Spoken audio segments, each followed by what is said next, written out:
Chapter 390. Lu Yiqing was a silent and gentle young man. His silence and gentleness did not mean that he was not proud, but he hid his pride well under his silent and gentle appearance. Just like a few years ago when he obeyed his eldest brother's order to leave the Lu mansion and join the Sword Garret incognito. No matter how indifferent or hostile his fellow disciples were, he was still gentle. Because his eldest brother was the Sage of Sword, Lu Bai, he had enough right to be proud. But he did not need to show his pride to the disciples of the Sword Garret. But facing the academy in the south of Chang'an, his silence and gentleness were more sincere. Because he knew very well that he had no right to be proud here. Out of respect for the academy, he chose to sit far away from the main gate of the academy. Instead, he sat at a secluded side gate at the back of the mountain. Chern Pipi's description of the so-called humiliation of the academy to Ning Ke in the cliff cave was naturally exaggerated. But a sword master from the South Jin Kingdom had challenged the academy and sat quietly to wait for someone to break out of seclusion. This had caused a lot of discussion and attracted many people's attention. It was early spring, and the morning breeze was still chilly. Lu Yiqing slowly opened his eyes and woke up from meditation. He calmly looked at the surrounding onlookers with complicated expressions. Most of the people surrounding the South Jin Kingdom Great Sword Master were students of the academy's front yard. However, as he sat at the academy's gate for a longer time, the news spread to Chang'an and aroused more people's curiosity. Some curious onlookers even came together to see what he looked like. The side gate was pushed open with a squeak. Professor Huang He walked out and stood beside the futon. He looked up at the gloomy sky and suddenly sighed. He said, "I invited you to the academy for your brother's sake, but you refused.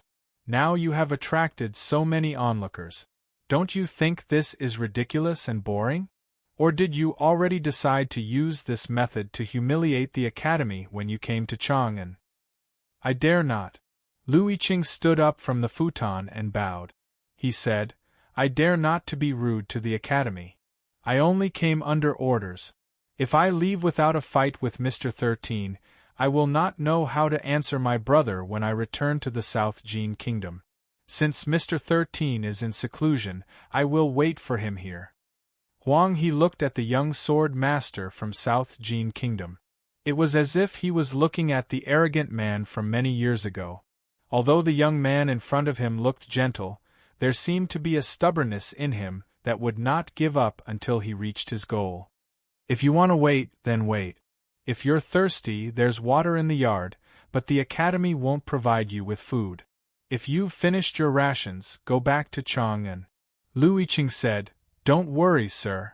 I've brought a lot of food." He sat there from dawn to dusk. Many disciples of the academy made a special trip to the side door to see Lu Yiqing. When they saw that there was nothing special about the young powerhouse from the South Jin Kingdom, sitting motionlessly on the futon, they felt bored and dispersed.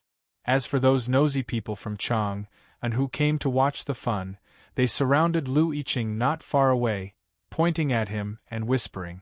Some even argued fiercely because of different opinions. The secluded and quiet side door was not quiet at all. "Great Sword Master should be a very powerful cultivator, right? This is the first time I've seen a living cultivator. I heard that he's already in the upper see-through state, about the same level as Prince Long Qing." "So what?" "I heard that the student from the second floor of the academy, he challenged this time, shot Prince Long Qing to death in the wilderness. How can he be defeated by him? Speaking of which, this person from the South Jin Kingdom is not as cowardly and useless as other people from the South Jin Kingdom. He actually has the guts to block the gate of the academy. I just don't understand. The gate of the academy has already been blocked by this guy. Why are the people in the academy still allowing him to be so arrogant and not chasing him away? First of all, this person from the South Jin Kingdom is sitting at the side door. Look, other than us, who else would pass by here? Secondly, since the student from the second floor that he challenged is in seclusion, it's naturally not convenient for the other people in the academy to attack. If the people in the academy attack, wouldn't it be degrading? That makes sense. How long do you think this person from the South Gene Kingdom can last here? 10 days to half a month? Who knows? I only know that when the student from the second floor of the academy breaks out of seclusion, this person from the South Gene Kingdom will not sit there anymore. He will immediately lose miserably and scram back to the South Gene Kingdom. Naturally, the Tang Empire was the most powerful country in the world. The second most powerful country was the South Gene Kingdom. With the support of the West Hill Divine Palace, the South Gene Kingdom dominated the South.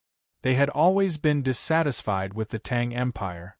However, the people of the Tang Empire looked at the South Gene Kingdom as if they were always in second place. They were vigilant and even mocked them. It was a rare occasion for the Tangs to have a young powerhouse from the South Gene Kingdom challenge the academy. It was also a rare opportunity to teach the people from the South Gene Kingdom who was the real boss after years of peace. As for whether this person from the South Gene Kingdom could defeat the student from the second floor of the academy, the Tangs did not know who the student from the second floor of the academy was, nor did they know how powerful he was. However, they had never thought that the person from the academy would lose this duel. This had nothing to do with pride and arrogance. It was just a certain aura that flowed in the blood of the Tangs. Before the battle began, they would never think about what would happen if they lost. This was because the goal of the battle was to win. There were no other thoughts other than winning. Day after day, the people of Chang, and who came to watch the battle, repeated their curiosity, whispered, and argued intensely. In the end, they came to a consensus that this young powerhouse from the South Gene Kingdom might look arrogant, but he was destined to be no match for the person from the academy. He would definitely lose miserably. Day after day, Lu Yiqing sat outside the side door of the academy and received countless gazes. He felt the curiosity and disdain in their eyes, and listened to the discussions of the Tangs and the people from the South Gene Kingdom. However, his expression was still calm, as if he did not care. A wildflower bloomed under the stone steps in front of the side door, signifying that spring had finally come to the world. Lu Yiqing looked at the little flower, and a smile suddenly appeared on his calm face. The smile on his face was gentle, but the smile in his heart was slightly cold. As the younger brother of the Sage of Sword, Lu Bai, and the most outstanding disciple of the younger generation in the Sword Garret of the South Gene Kingdom, he had the right to be proud and confident. Even when facing the academy, he could only bury his pride and confidence deep in his heart. However, how could he not be angry when he heard the discussions of the Tang people? Mr. 13 of the academy, Ning Ke? Before Lu Yiqing left the Sword Garret, the Sage of Sword, Lu Bai, had warned him that he could not lose to anyone other than the first, second, and 12th disciples of the academy. The meaning of this sentence was clear.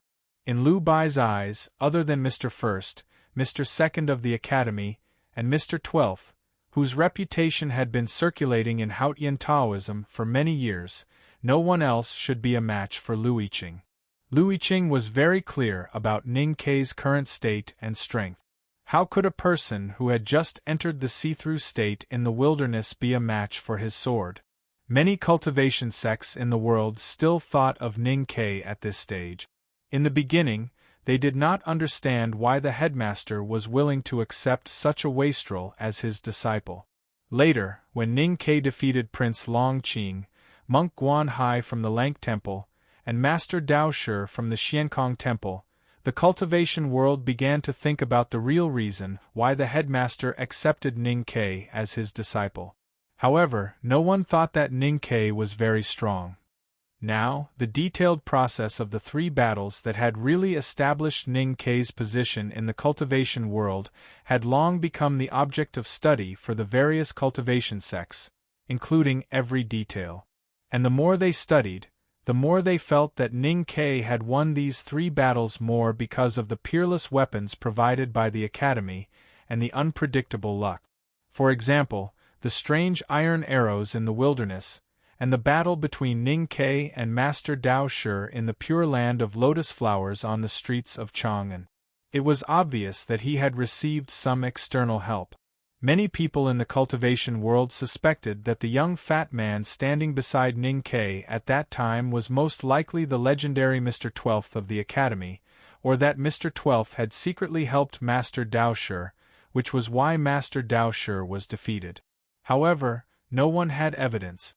After all, it was Mr. 12th of the Academy, and he had such a legendary background. No one dared to stand in front of the stage and raise questions. Not raising questions did not mean that there were no doubts. At least until now, no one thought that Ning Ke was really stronger than Prince Long Qing. On the journey from the South Jin Kingdom to Chang'an, Lu Yiqing learned of the failure of Monk Guan Hai of the Lank Temple. He began to be wary of Ning Ke's means of talisman Taoism. After arriving in Chang'an, he carefully studied Ning Ke's 3 battles. In the end, he came to a conclusion. Other than what the cultivation sects said, he also noticed a very important point. This Mr. 13, who represented the Academy in entering the human realm, was very opportunistic in battle. Lu Yiqing had been practicing swordsmanship since he was born. He cultivated diligently and constantly polished his spirit and willpower. He had suffered countless hardships before he had today's status in the sword garret. He had always hated those who only knew how to take shortcuts, or those who were very lucky. And in his view, the guy called Ning Ke was only lucky to be accepted by the headmaster of the Academy, which was why he had such glory. Therefore, he had no enmity towards the Academy, but he was hostile towards Ning Quebec. And he firmly believed that Ning Ke was no match for him. There were 2 other reasons for Lu Yiqing's endless enmity towards Ning Quebec. The first reason was that even he himself did not realize. That was, when the 2nd floor of the Academy opened, he was still practicing hard in the sword school of the Lu family's old residence. He felt extremely regretful about this and felt that he had missed the most precious opportunity. And this opportunity that he had helplessly missed finally fell on Ning Quebec, sitting on the futon outside the side door of the Academy. He looked at the hateful Tangs not far away. He silently thought that, if it were not for his eldest brother's strict orders to let him seize this opportunity to sharpen his spirit and try to be accepted by the headmaster of the Academy as a student, he would have definitely killed Ning Ke after he broke through. An old woman wearing a blue gown and holding a bamboo broom walked out from the side door. She walked to the side of the praying mat and looked at Lu Yiqing's face from the side. She slowly asked, "Are you unhappy?" The old woman was so close to Lu Yiqing that he could not help but feel a little shocked. It was said that there were hidden talents in the Academy. Could it be that this old woman was also an extraordinary sublime being? But he did not sense any fluctuations of psyche power from the old woman. Lu Yiqing calmly replied, "There is nothing to be unhappy about. It's good that you are not unhappy." The old woman in the blue robe walked to the stone steps with her body hunched and began to sweep the ground. Lu Yiqing frowned slightly. He thought that she had clearly seen him sitting here. Why was she not more careful when sweeping and even stirred up so much dust? The old woman seemed to have sensed what he was thinking. She stopped sweeping and held the bamboo broom for a moment to catch her breath. She looked at him and said, "Someone asked me to bring you a message." Lu Yiqing's expression turned serious and he asked, "Please speak." The old woman narrowed her eyes and looked at the gloomy sky. She seemed to be trying to recall what the messenger had said. After a long time, she finally remembered and said, "The person you want to challenge is now cultivating in seclusion in the cliff cave." "What is he cultivating?" "I remember. He is trying to practice both talisman and martial arts." The old woman continued, "He said that if you cannot go to the toilet in the Academy, and can endure the smell of urine and the dust, as well as the chilly early spring, then wait for him for 3 months. Lu Yiqing was silent. When the headmaster returned to the academy, Mr. 13 and Ning Ke began to practice in seclusion. This matter was already known by now. However, when he heard the old woman pass the message on behalf of Ning Ke, he then realized that Ning Ke actually wanted him to wait for 3 months. He was even angrier when he heard that Ning Ke was practicing both talisman and martial arts. It was true that cultivators often needed to practice in seclusion to understand Tao, but they needed to do so for as long as 3 months. They were either grand cultivators or at the critical moment of breaking through the realm. Ning Ke's state was so low. Of course, he was not one of those grand cultivators who needed to seek Tao from heaven. Furthermore, he had just entered the see-through state in the wilderness.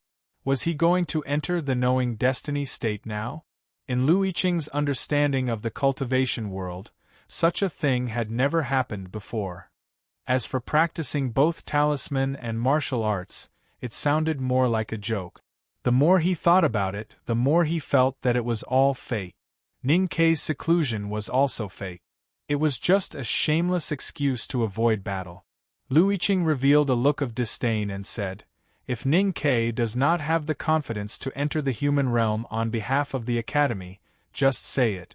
How dare he use such an excuse? He is a disgrace to the academy and the headmaster." After the old woman in the blue robe passed the message, she ignored him and continued to sweep the floor with her hunched body. However, when she swept the floor, the bamboo broom in her hand was waved higher, as if she felt the breath of early spring and remembered the beauty of her youth decades ago. She actually wanted to dance. The dust mixed with the gravel was waved high and then slowly fell. The bamboo broom was waved by the old woman, and it was obvious that she was deliberately sweeping the dust down the stone steps. Lu Yiqing was covered in dust and looked extremely embarrassed. His face had turned pale from anger. He looked at the sweeping old woman and said sternly, "No wonder Ning Ke asked you to pass the message. So this is the so-called bearing the dust? Is this the way the academy treats its guests?" The old woman looked at him expressionlessly and said, "I have never heard of such a guest in the world, sitting at the door of the host's house and refusing to enter no matter how we invite him." Lu Yiqing frowned slightly. The old woman looked at him and said, "Even if you want to wait for Ning Ke to break through, you can wait in the academy, you can wait in Chang'an, you can even write a letter directly from the Sword Garret of South Jin Kingdom. But you insist on sitting at the door of the academy. In fact, everyone knows why you do this. But the elders in the academy and little Huang he are friends with Lu Bai in the early years, so they can't say anything. In the past 100 years, I have seen many young cultivators who have cultivated for many years in an attempt to become famous. They are all like you, thinking that the soul of the academy lies in the headmaster of the academy. The other disciples are just lucky to be under the headmaster of the academy and have lucky chances that you can't get no matter how hard you work. I know you want to shock the world and become famous, but you have chosen the wrong place and the wrong person. You don't like others to take advantage of others, but you keep staring at the weakest Ning Ke on the second floor. Isn't this opportunistic? Once you start taking advantage of others, the sword style that you inherited from Lu Bai will lose its fundamental reason.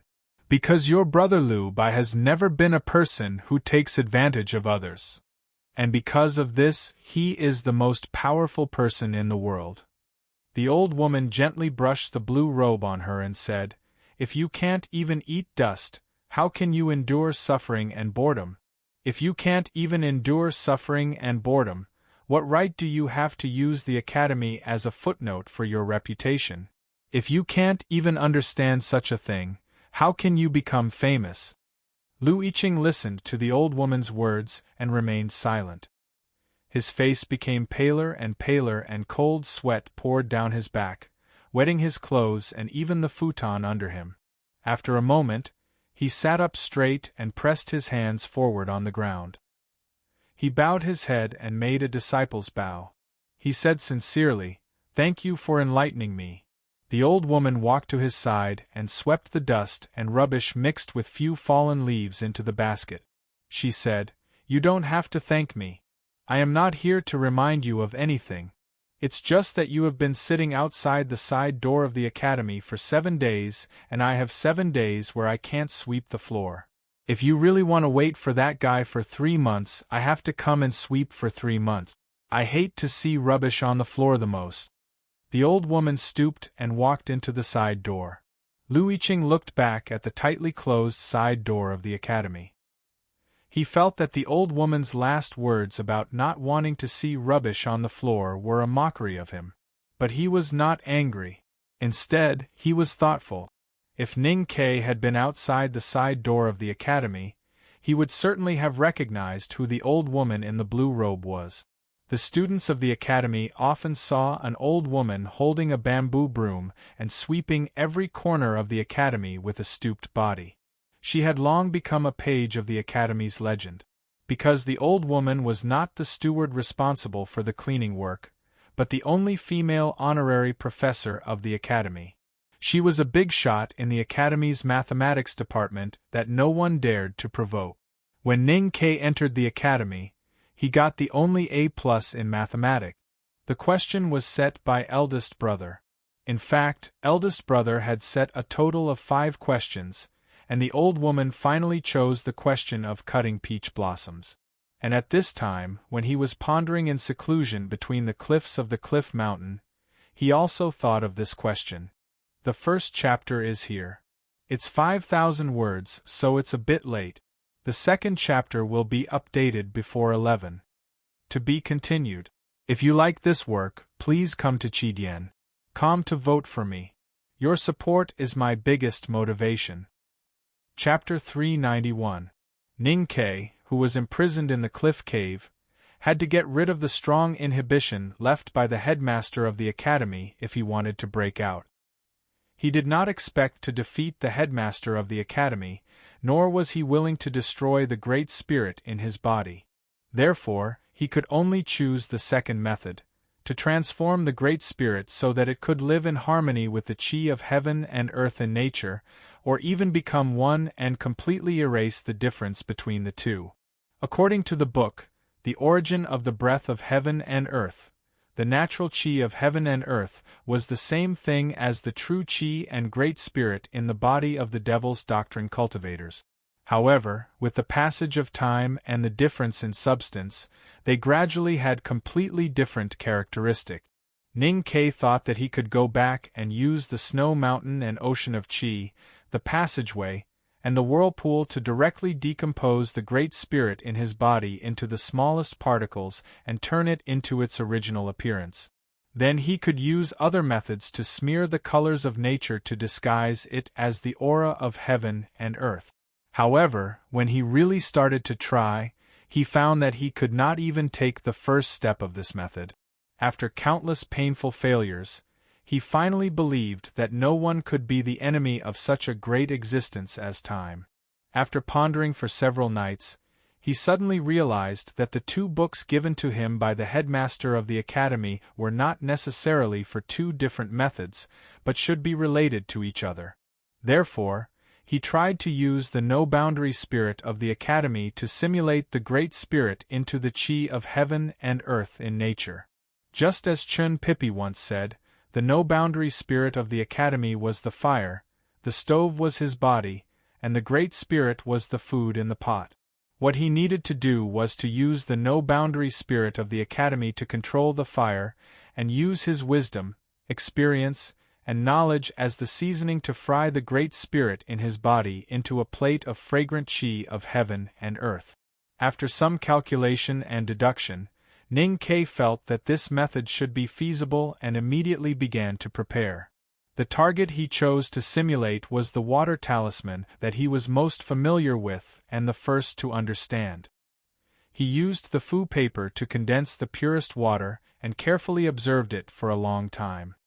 He carefully analyzed the characteristics of the aura and the smallest differences, and then wrote it down in his note.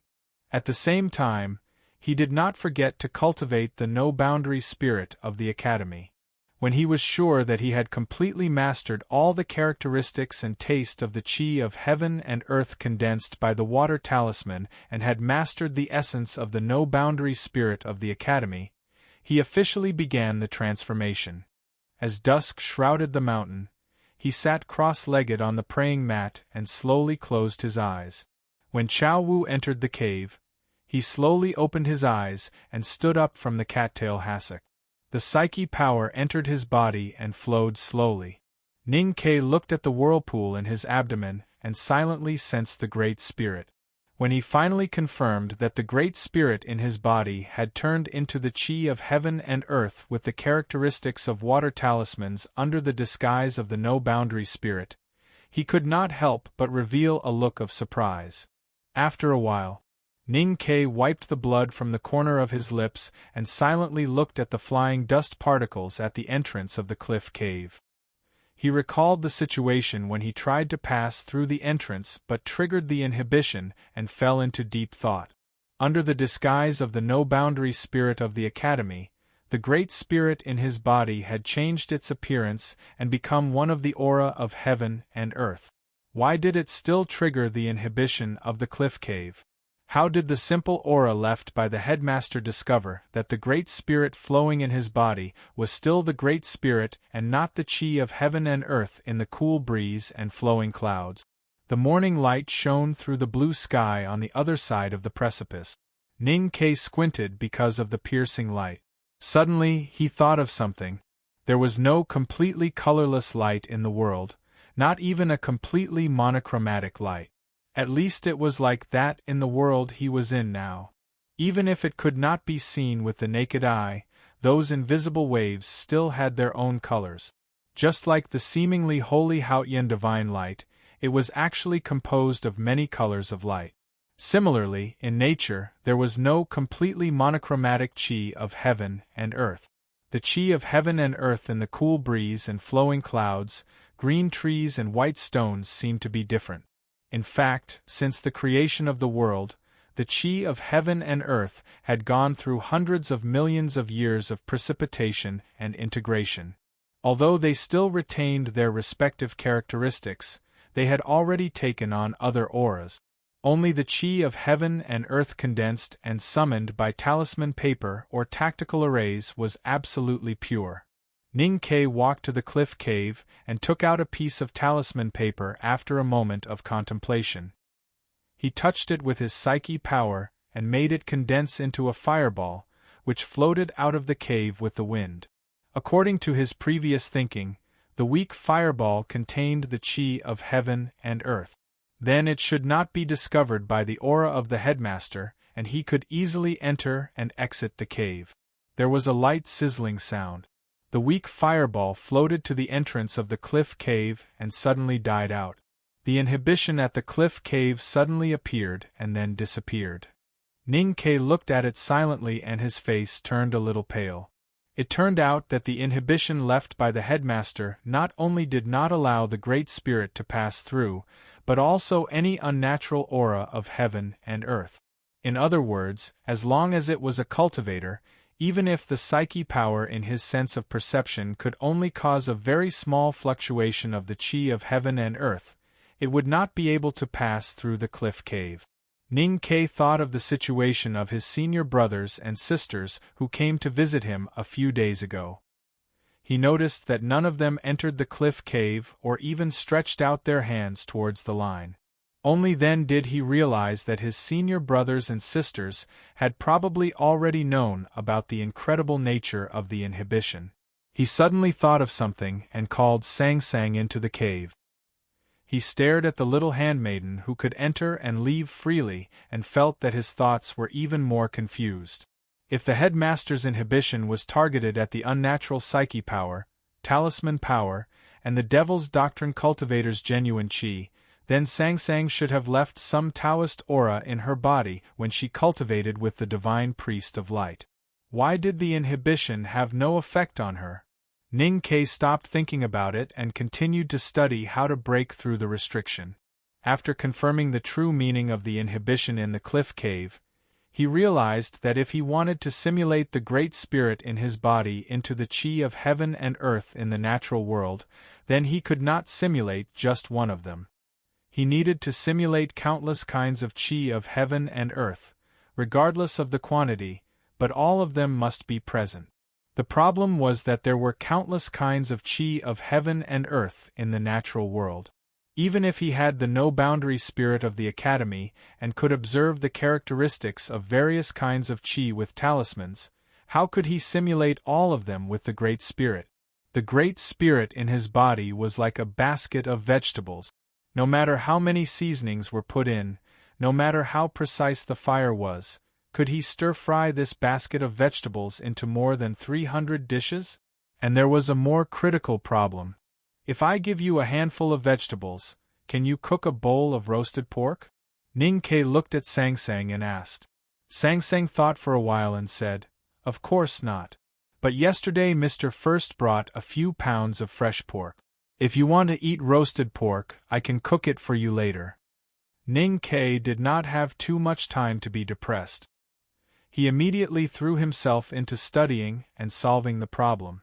The problem left by the headmaster of the academy was too difficult. It seemed that there were only 3 correct answers, but no matter which one it was, it required a lot of courage. Some of the answers could be seen clearly, but found that there was an extremely complicated code attached to the answer. With his current state and ability, it was impossible for him to solve the code, because the code vaguely pointed to the origin of the world and the composition of nature. It was also at this time that he thought of the old woman in the blue robe in the front yard of the academy. In the mathematics question of the academy's entrance exam, Xie Qingyun first used the method of exhaustion and got an almost infinite number. However, Ning Ke directly got the result at one glance, so he got the only A+. Ning Ke was very good at studying, or rather, he was good at taking exams. Exams like mathematics were often a showcase of one's talent. Therefore, he had always looked down on his peers who did not know how to use formulas and answer questions. They only knew how to do calculations. But now he did not have a ready-made formula, nor could he find any skills, so he could only pick up the stupid method that he used to look down on and try to solve it by force. Solving by force was exhaustion. The so-called exhaustion was complete induction, trying the answers one by one. As long as he had enough time and patience, he would eventually find the only correct code. Ning Ke tried to solve the inhibition of the cliff cave by force, but there was a small difference from solving the code. This was because he needed to find the characteristics of countless kinds of chi of heaven and earth, and to model the Great Spirit in his body into them. This was equivalent to finding countless passwords and then combining them together. Only in this way could he see the final answer. This method was very violent and beautiful, but in fact it was very clumsy and helpless. The word exhaustion in exhaustion was a characteristic of this method. However, from another perspective, it could also be understood as the solver had exhausted all of his wisdom and could not find any other way to solve the problem. That was why he used this method in an extremely sad and sorrowful manner. In the following days, Ning Ke began to use the exhaustion method to analyze and simulate the chi of heaven and earth. He did not know how many kinds of chi there were, but he did not rush to touch the inhibition, because he was very clear that this must be an extremely complicated and even magnificent project. Not to mention 3 months, even 300 years would not be enough to see the result. But he still kept trying, because he had only given himself 3 months. If he did not put in his best efforts in these 3 months, he would have a lot of regrets when he remembered that he had destroyed the Great Spirit in the past. Ning Ke became more and more silent in the cliff cave. He did not have time to comb his hair, which scattered behind him, making him look a little depressed. His face became more and more haggard, but the luster in his eyes became brighter and brighter. Chen Pipi often came to visit him. Looking at him now, he could not bear to let him torture himself like this, nor could he bear to let him give up halfway. so he just stayed silent like him. Other senior brothers and senior sisters also came to visit and gave all the herbs and food they collected to Sang Sang, so that she could cook them at any time to keep up the spirit of youngest brother. Tang Xiaotang cultivated with Yu Lian, but she was still miserable. She held Song Song's hand and complained when she could occasionally play on the cliff. But when she looked at Ning Ke in the cave, she felt a little ashamed. Just like that, the days passed day by day, and spring gradually deepened. Chapter 3. Try to get out before 1. To be continued. If you like this work, please come to Qidien.com to vote for me. Your support is my greatest motivation. Chapter 392. Ning Ke, who was in the cliff cave, had no chance to get close to the new wildflowers in the field. Fortunately, he could often see bouquets of flowers in the cave. Sang Sang would return to Chang, and every once in a while to talk to her parents in the scholar's mansion. But she refused to stay overnight and would rush back to the academy on the same day. She would pick flowers on the way, and bring them to Ning Quebec. Ning Ke was imprisoned in the cliff cave, and could only learn about what happened outside the academy from Sang Sang and Chen Pipi. And these things seemed to have something to do with him. The Buddhism sect and the Yueluan kingdom were shocked and indignant that the sadhu from the Xiankong temple was killed by him in the Morning Street. However, this was a direct challenge, so the disciples of the Buddhism sect could only remain silent. The Yueluan kingdom, perhaps because of Aunt Cuny Matty who had lost her beloved son, was overwhelmed by anger. The monarch wrote a letter and sent it to Chang'an, in which he asked the Tang Emperor to punish the murderer. The Tang Empire had never been provoked like this. The emperor was furious and summoned the envoy of Yueluan kingdom to scold the Yueluan kingdom, calling the Yueluan kingdom an idiot. Finally, seeing that the Yueluan kingdom had lost a future master and the Tang Empire was very proud, His Majesty did not send troops to teach the Yueluan kingdom. Instead, he issued an imperial edict that from that day on, the White Tower Temple of Yueluan Kingdom could not preach in the Tang Empire, and the sadhu who were scattered in the countryside must leave the country immediately, or they would be severely punished. Such a strong response naturally shocked the Buddhism sect. The abbot of Lank Temple wrote a letter to Master Huang Yang in Chang'an, confirming that the Tang Empire was only targeting the Yueluan Kingdom and the White Tower Temple, and that its attitude towards the Buddhism sect had not changed. The Academy would still send people to attend the Yulan Hungry Ghost Festival. The West Hill Divine Palace remained silent in this incident. When the aftermath of this incident was about to fade, the West Hill Divine Palace suddenly sent a delegation to Chang'an. The delegation was led by the great divine priest of Revelation. There were more than 100 people in it, including the 3 priests of the Revelation Department and the Judicial Department, as well as the personal secretary of the Hierarch Lord.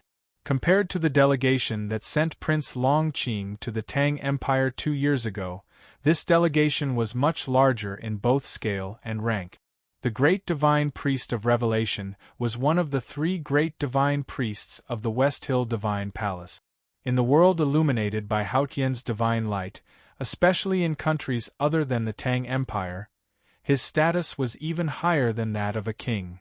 For a bigwig like the Great Divine Priest of Revelation, even if he left the Peach Mountain and left the West Hill, he would usually quietly cultivate in the secular world. He would rarely appear in front of the world, let alone visit other countries. The destination of the Great Divine Priest of Revelation this time was the Tang Empire, which was the only country in the world that dared to talk to the West Hill on an equal footing. It immediately caused a tidal wave of shock in the world. The royal families of the South Jin Kingdom, Yueluan Kingdom, Yen Kingdom, Song Kingdom, and Great River Kingdom were all nervously guessing the real intention of the West Hill Divine Palace. The West Hill Divine Palace commanded Haotian Taoism and had hundreds of millions of believers in the world. Even though it was the South School of Haotian Taoism that handled the specific religious affairs in the Tang Empire, it still held a very high position in the hearts of the Tang Empire's people. Therefore, the imperial court of the Tang Empire would naturally not treat it like the Yueluan kingdom. Since receiving the request of the West Hill Divine Palace for a visit, the imperial court of the Tang Empire began to make careful and detailed preparations. For example, the reception standards when His Majesty would meet the great divine priest, and what kind of etiquette should be used when they met. It was naturally impossible for His Majesty to kneel like other monarchs in the world, and it seemed inappropriate for the great divine priest of revelation to kneel to His Majesty. In short, there were countless details that needed to be taken care of. The imperial court of the Tang Empire did not have to guess the intention of the great divine priest of revelation's visit to Chang'an. Even though this made many people nervous and confused, the people in Chang'an were very clear about the purpose of this great divine priest of revelation's visit. As spring gradually deepened, the great divine priest of revelation and his delegation finally arrived in Chang'an City. After going through a series of complicated and meticulous procedures, the West Hill delegation completed the visit on the surface, but they did not intend to leave. The great divine priest of revelation lived in the Southern Gate Temple. The reason for this was that the real matter of the West Hill delegation's visit to Chang'an City had not been completed.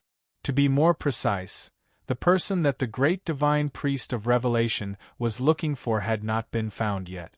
The emperor and ministers of the Tang Empire did not care about this matter at all, because the key to this matter was the academy. The person that the great divine priest of revelation was looking for was also in the academy. She was serving her young master in the cliff cave. One day, the great divine priest of revelation suddenly appeared in the mansion of Xingjing, the grand secretary of the Imperial Library Pavilion. Even though Xingjing was a first-grade grand secretary of the Tang Empire, he was so excited that he almost fainted when he suddenly found the great divine priest of West Hill, who was highly respected by the believers of Haotian, in front of him. One day later, the priest of the Revelation Department, Qing Lixue, tentatively asked Li Qingshan, the nation master of the Tang Empire, if the great divine priest of revelation wanted to enter the academy to visit the headmaster of the academy. After thinking for a while, Li Qingshan agreed to ask him in the academy. Half a day later, Li Qingshan brought back some bad news for the West Hill delegation. The headmaster of the academy said that if the great divine priest of revelation wanted to visit the academy, it would not be a problem. After all, Li Qingshan had been here before. However, if you wanted to do that thing, then it would be meaningless even if you saw me. Because whether the little girl went to West Hill or not, her parents could not control it, and neither could I. The person who could control it would not know when he would come out. If the West Hill delegation just stayed in Chang'an City, especially the great divine priest of revelation, as time went by, the countries would become more and more anxious, and things would become a little awkward. Fortunately, at this time, the long-arranged event finally happened in the northern wilderness according to the original plan. It successfully attracted everyone's attention, and they forgot about the West Hill delegation in Chang'an City. Under the edict of the West Hill Divine Palace, the allied forces of the countries in the Central Plains went deep into the wilderness and met with the cavalry of the Left King's Palace in the grassland. They launched an attack on the Desolate Man's tribe that had just moved south from the cold region of the far north for a year. The main force to attack the Desolate Man's tribe was the cavalry of the Left King's Palace and the army of the Yen Kingdom. The most powerful northeast border military of the Tang Empire was strangely responsible for bringing up the rear and providing logistics. When the cavalry of a tribe in the Left King's Palace rebelled because of the uneven distribution of resources, the northeast border military of the Tang Empire, which had been silent for a long time, rushed hundreds of miles and used a night to suppress the rebellion.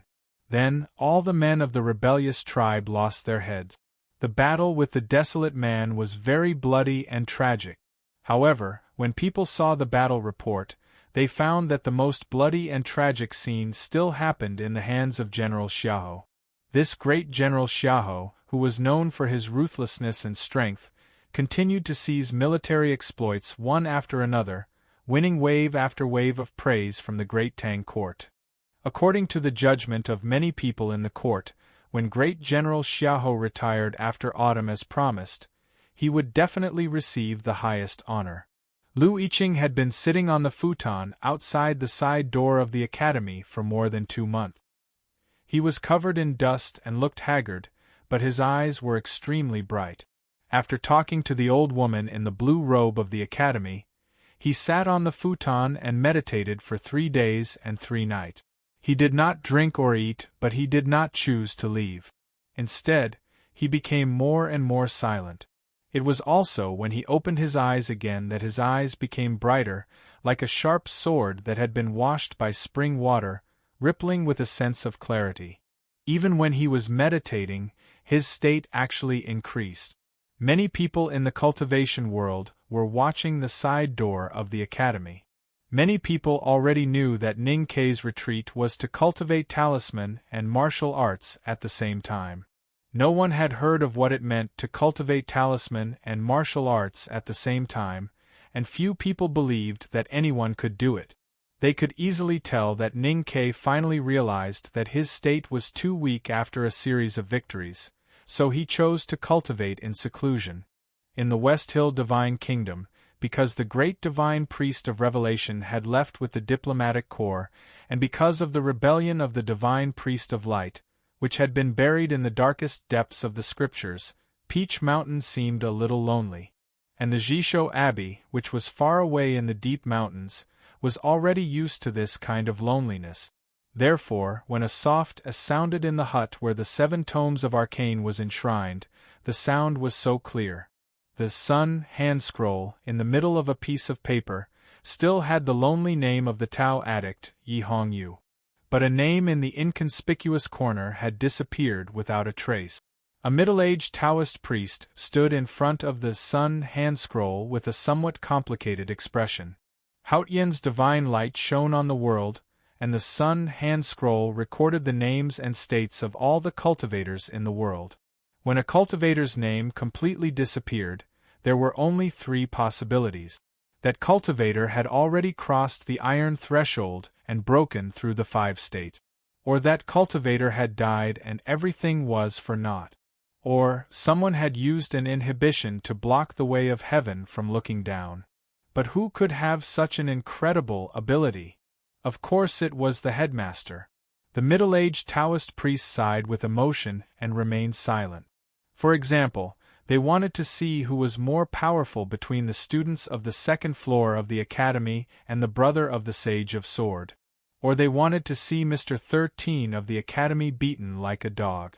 In short, many people looked forward to the day when Ning Kei broke out of seclusion. The West Hill Diplomatic Corps in Chang, and the great divine priest of revelation, who was meditating in the Southern Gate Temple, were also waiting for him to come out. But no one thought that Ning Kei might not come out in this lifetime. It was already late in the spring.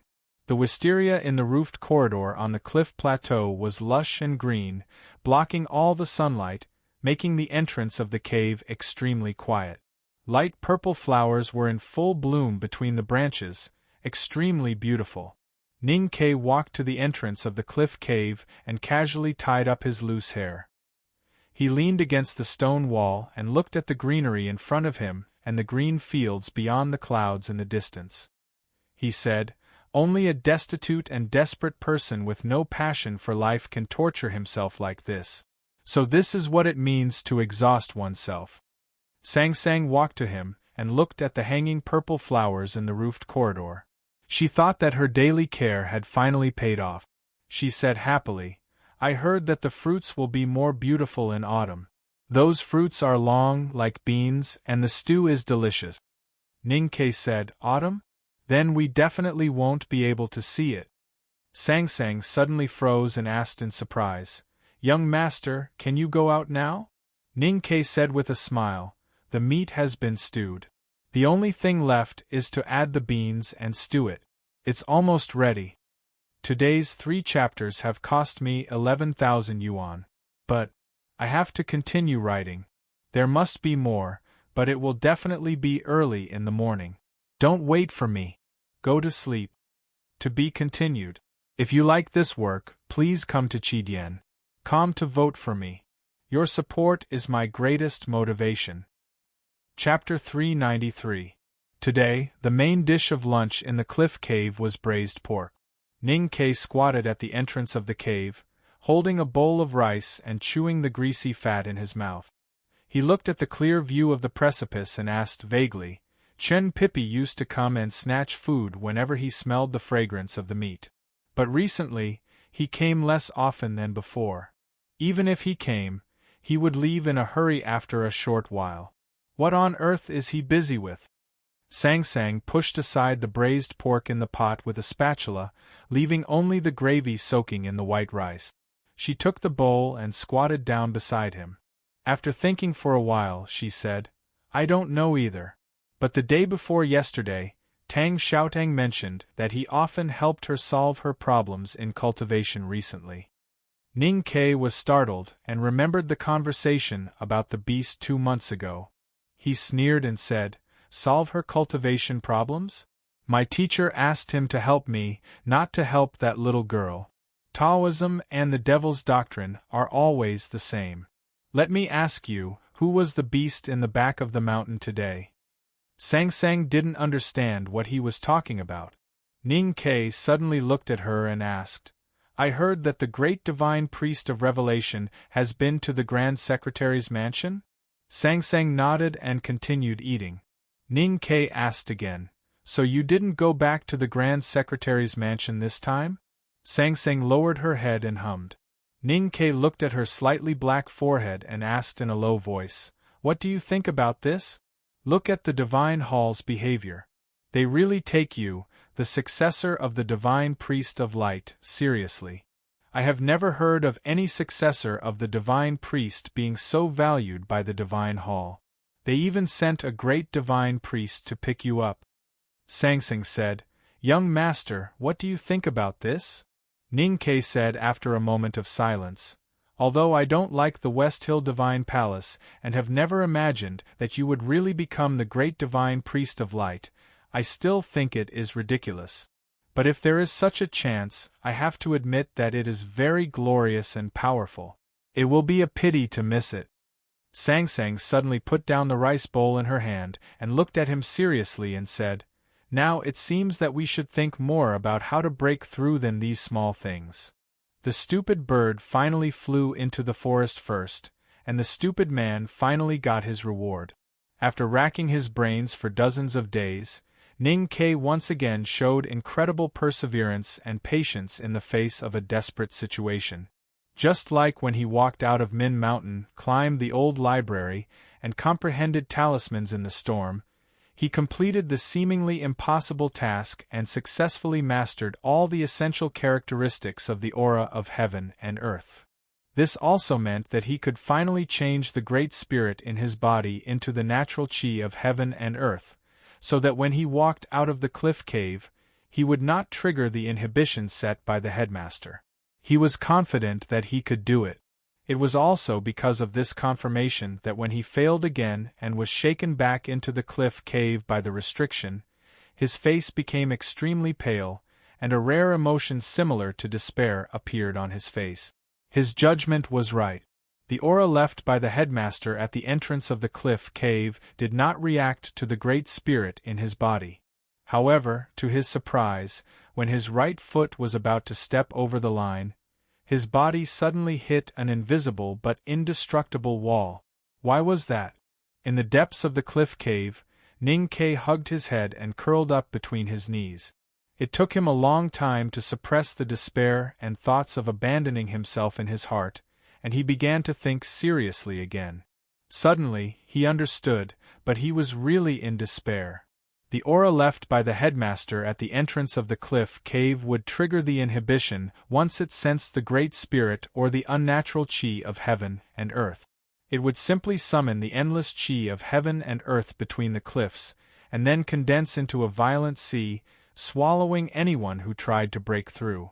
and when no one with the unnatural chi of heaven and earth tried to pass through the inhibition, the aura left by the headmaster would become a wall, a fence.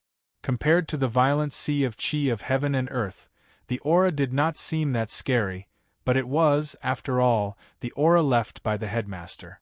How could it be that easy to pass through? Perhaps it was really easy. Even with Ning Kei's cultivation at the lower level of the see-through state, he could still pass it. This was because he had the Great Spirit and he had learned the method of cultivating chi, recorded at the end of the book, Examination of the Origin.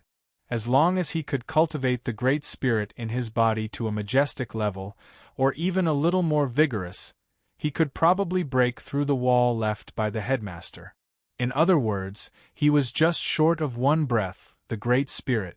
However, the more powerful the Great Spirit in his body, the more dangerous it would be to trigger the inhibition when passing through the cliff cave. Once the inhibition was triggered, the sea of chi of heaven and earth would become more violent. He could indeed turn all the Great Spirit in his body into the natural chi of heaven and earth, but it had already exhausted him for 3 months, not to mention a larger amount of Great Spirit. He really did not have the energy and determination to repeat the process that he had repeated countless times. It was precisely because of this that Ning Kei had stopped cultivating the Great Spirit in the past 2 months.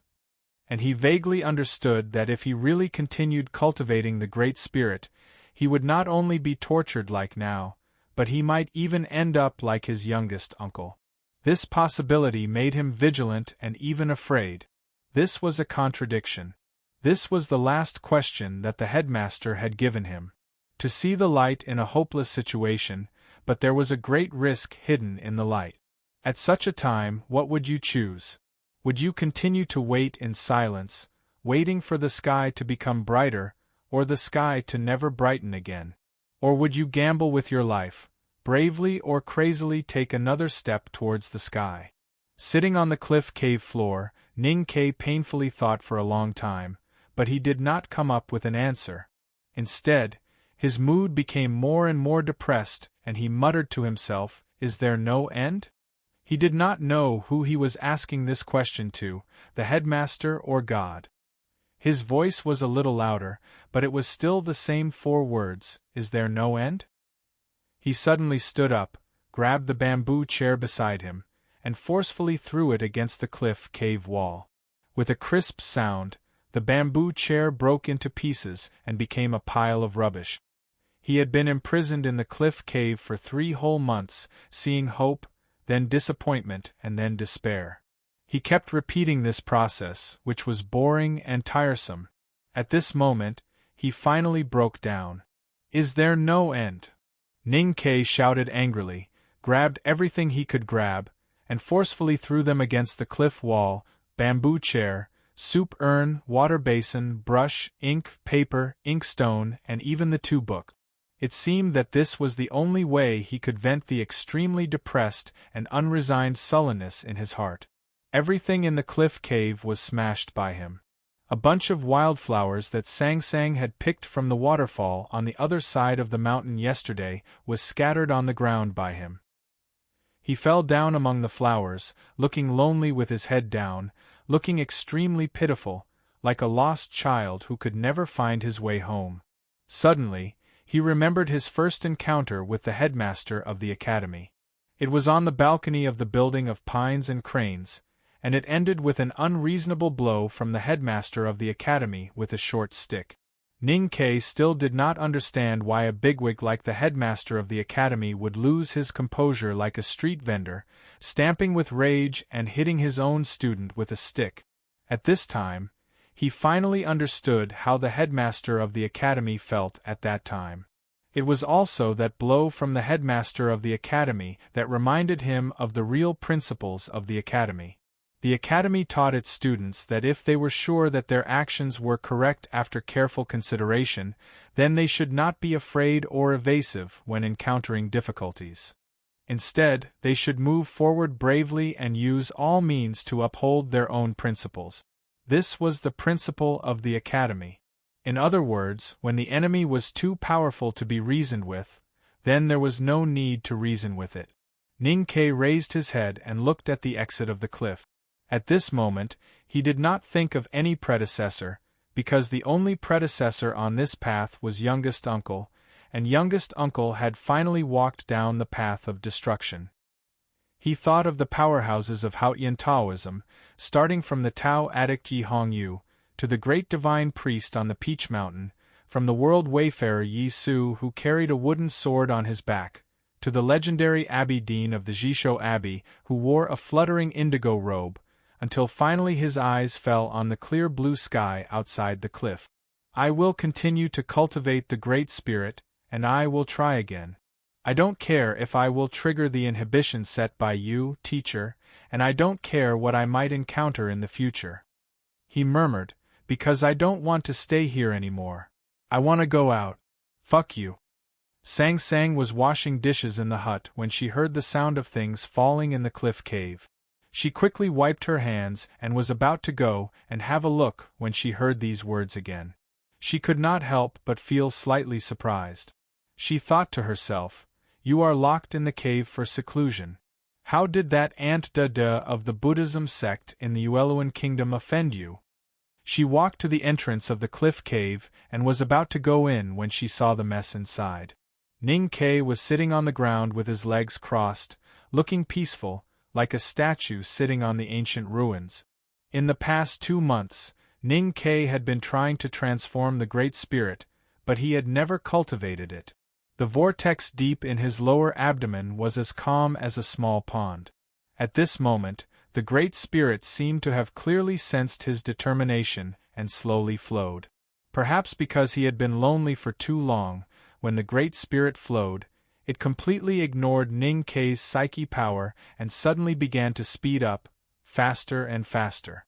In the end, the vortex in Ning Ke's abdomen began to shake and spin almost crazily. The calm small pond suddenly became violent, as if it was about to roll up a storm. The chi of heaven and earth in the cliff cave came from all directions like a slanting wind and drizzle, and then desperately poured into his body. Ning Ke could clearly feel the current situation and could not help but feel a little frightened.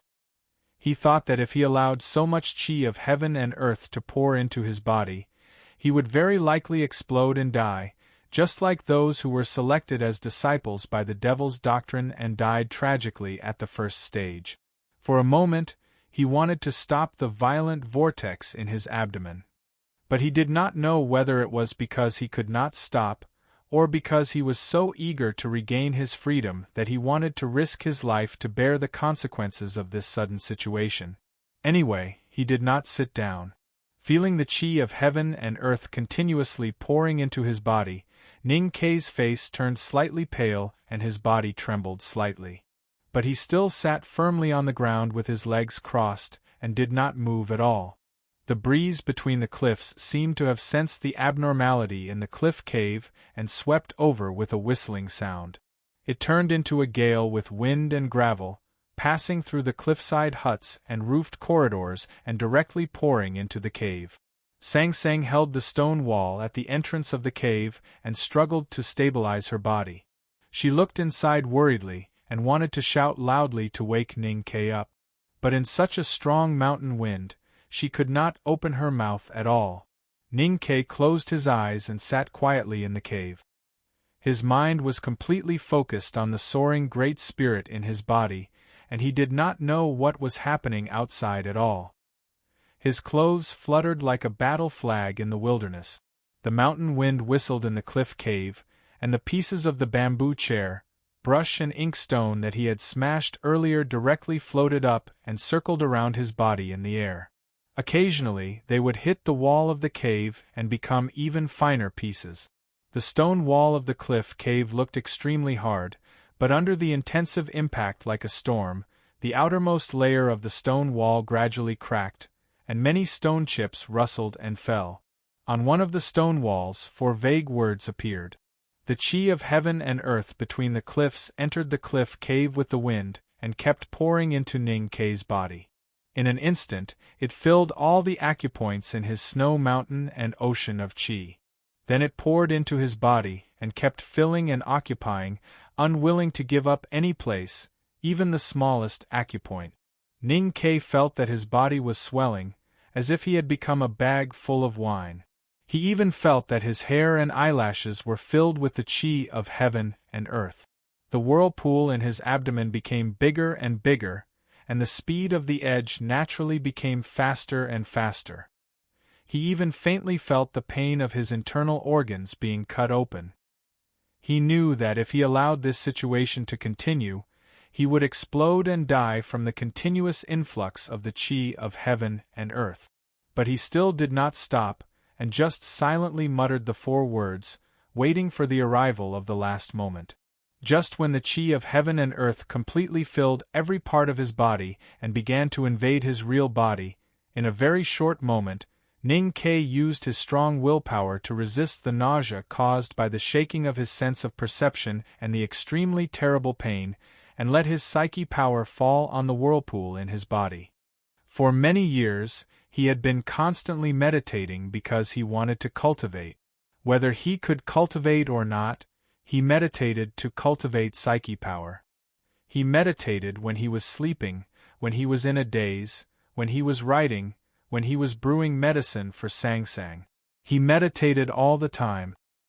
He had paid a perseverance and desire that ordinary cultivators could not bear.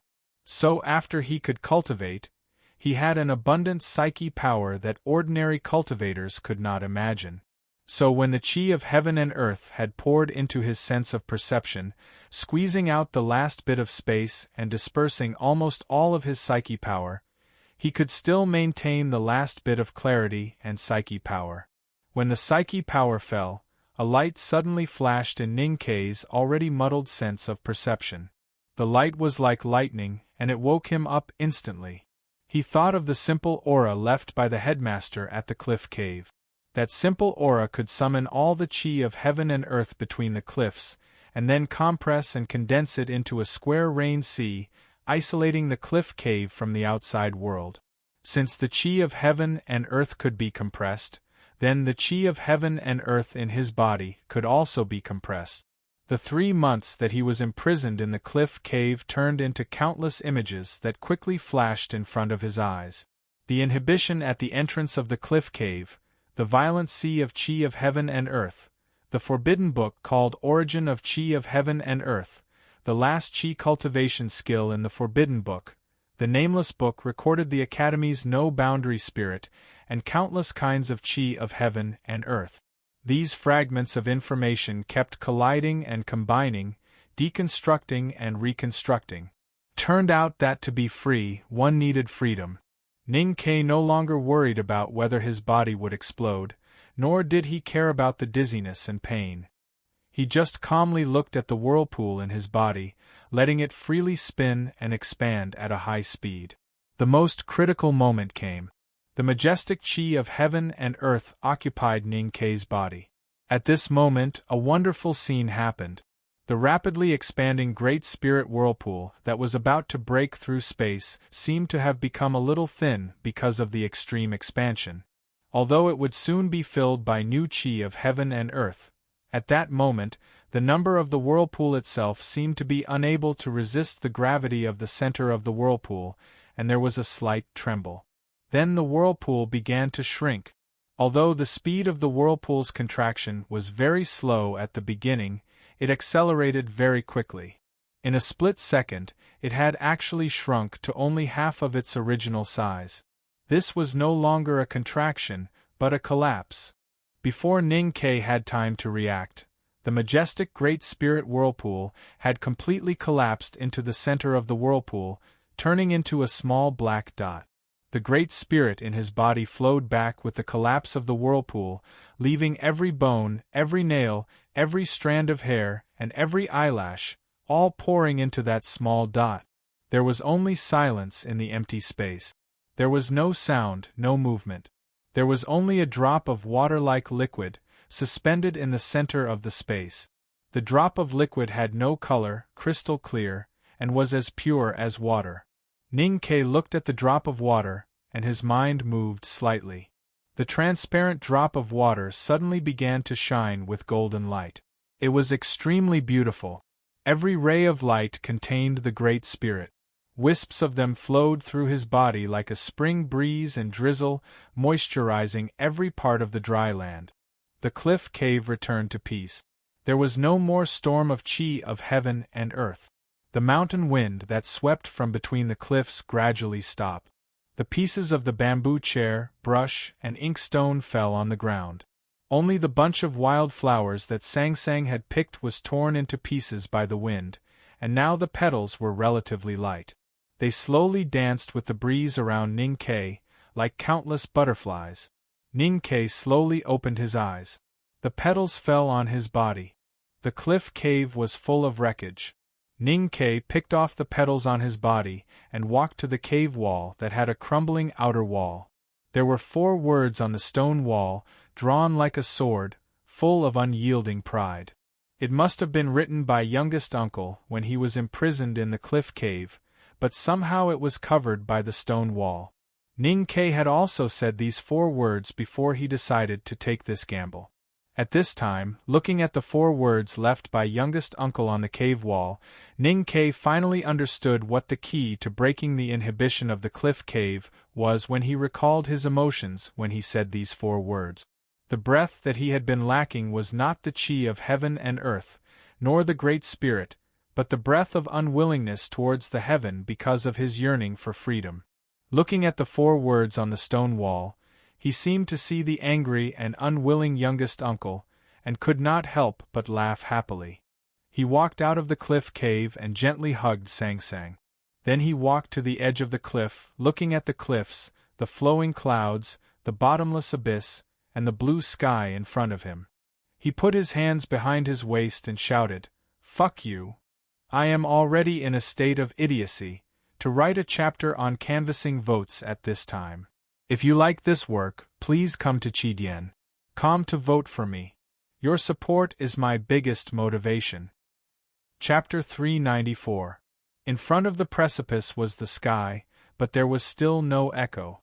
Ning Ke's shout disappeared not far from the cliff. It did not linger for 3 years. Looking at the beautiful scenery of the precipice, Ning Ke suddenly turned around and walked into the cliff cave. But when he was about to enter the cave, he subconsciously stopped. Sang Sang said, "If you want to have a look, go in and have a look. I will accompany you." Ning Ke nodded and walked in with her again. He had been imprisoned in this cliff cave for 3 months, and his spirit and willpower had been severely tested. During those nights of despair and contemplation, he had thought countless times that if he could break through the inhibition and get out of this cliff cave, he would immediately take Sang Sang to escape from the cliff plateau and never come back to this cliff cave for the rest of his life. However, when he really broke out of the cave and walked back to the cliff cave, he suddenly found that his mood was so calm. The stone walls in the cave that made him extremely tired and depressed seemed to have a lot more natural beauty now, and the scene in front of him was completely different from the past. Only those who had experienced wind and rain could see the rainbow. Those who had experienced wind and rain suddenly looked up and saw the rainbow outside the cliff plateau, which must be the most beautiful. From the outside into the cliff cave it was a bit dark. It was the first time for Ning Ke to walk into the cave from the outside in 3 months, so he was not used to it. He stretched out his right index finger. The extremely pure Great Spirit was slowly released from the water droplet in his abdomen. It passed through the passageway and entered the ocean of chi and mountain of snow. It flowed from the meridians to the fingers of his arm, and then turned into a round white flame. Sang Sang looked at this scene in a daze, and subconsciously stretched out her slender finger to the side of Ning Ke's index finger. She slightly moved her mind, and then a white flame appeared. The 2 flames instantly lit up the cliff cave as if it were daytime. There was no difference between the 2 except that the flame between Sang Sang's fingers was unusually solemn and sacred. The 2 looked at the flame on each other's fingertips and smiled. Ning Ke asked, "This is Haotian's divine light?" Sang Sang nodded. Just like the theory in the Forbidden Book, most of the aura of heaven and earth in the world came from the sun in the sky. No matter how many different auras it became under the carving of time, it was the same thing in the origin. There was no essential difference between the Great Spirit and the divine light summoned by the divine skill. However, time was the greatest existence in the world after all. It was still unimaginable to erase its traces on the Great Spirit and eventually make the Great Spirit and Haotian divine light identical in substance and form. Cuahuaran had done it back then. He had cultivated the Great Spirit to the extreme, so he no longer needed to simulate all kinds of qi of heaven and earth. Instead, he cultivated all the qi of heaven and earth in his body into the purest existence. When all the colors of light fused together, it became transparent and colorless sunlight. All the qi of heaven and earth fused together and became transparent and colorless sunlight. The sunlight was the Haotian divine light. The only difference between the Great Spirit of the Peak Realm and the Haotian divine light was that it lacked the majestic and sacred aura given by the way of heaven. However, the Great Spirit had more aura than the Haotian divine light. The divine light belonged to Haotian and was only given to the immortal cultivators. The Great Spirit, on the other hand, belonged to the cultivators themselves and had their own pride and integrity. Other than these subtle but irreconcilable differences, the Great Spirit of the Peak Realm and the Haotian divine light were essentially the same.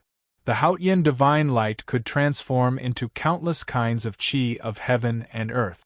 Therefore, when the powerhouses of the West Hill Divine Palace cultivated the divine skills to the peak, they could often understand all kinds of skills. The same was true for the Great Spirit. That was why the youngest uncle Cuahuaran could understand all kinds of skills when he understood the divine skills of the West Hill.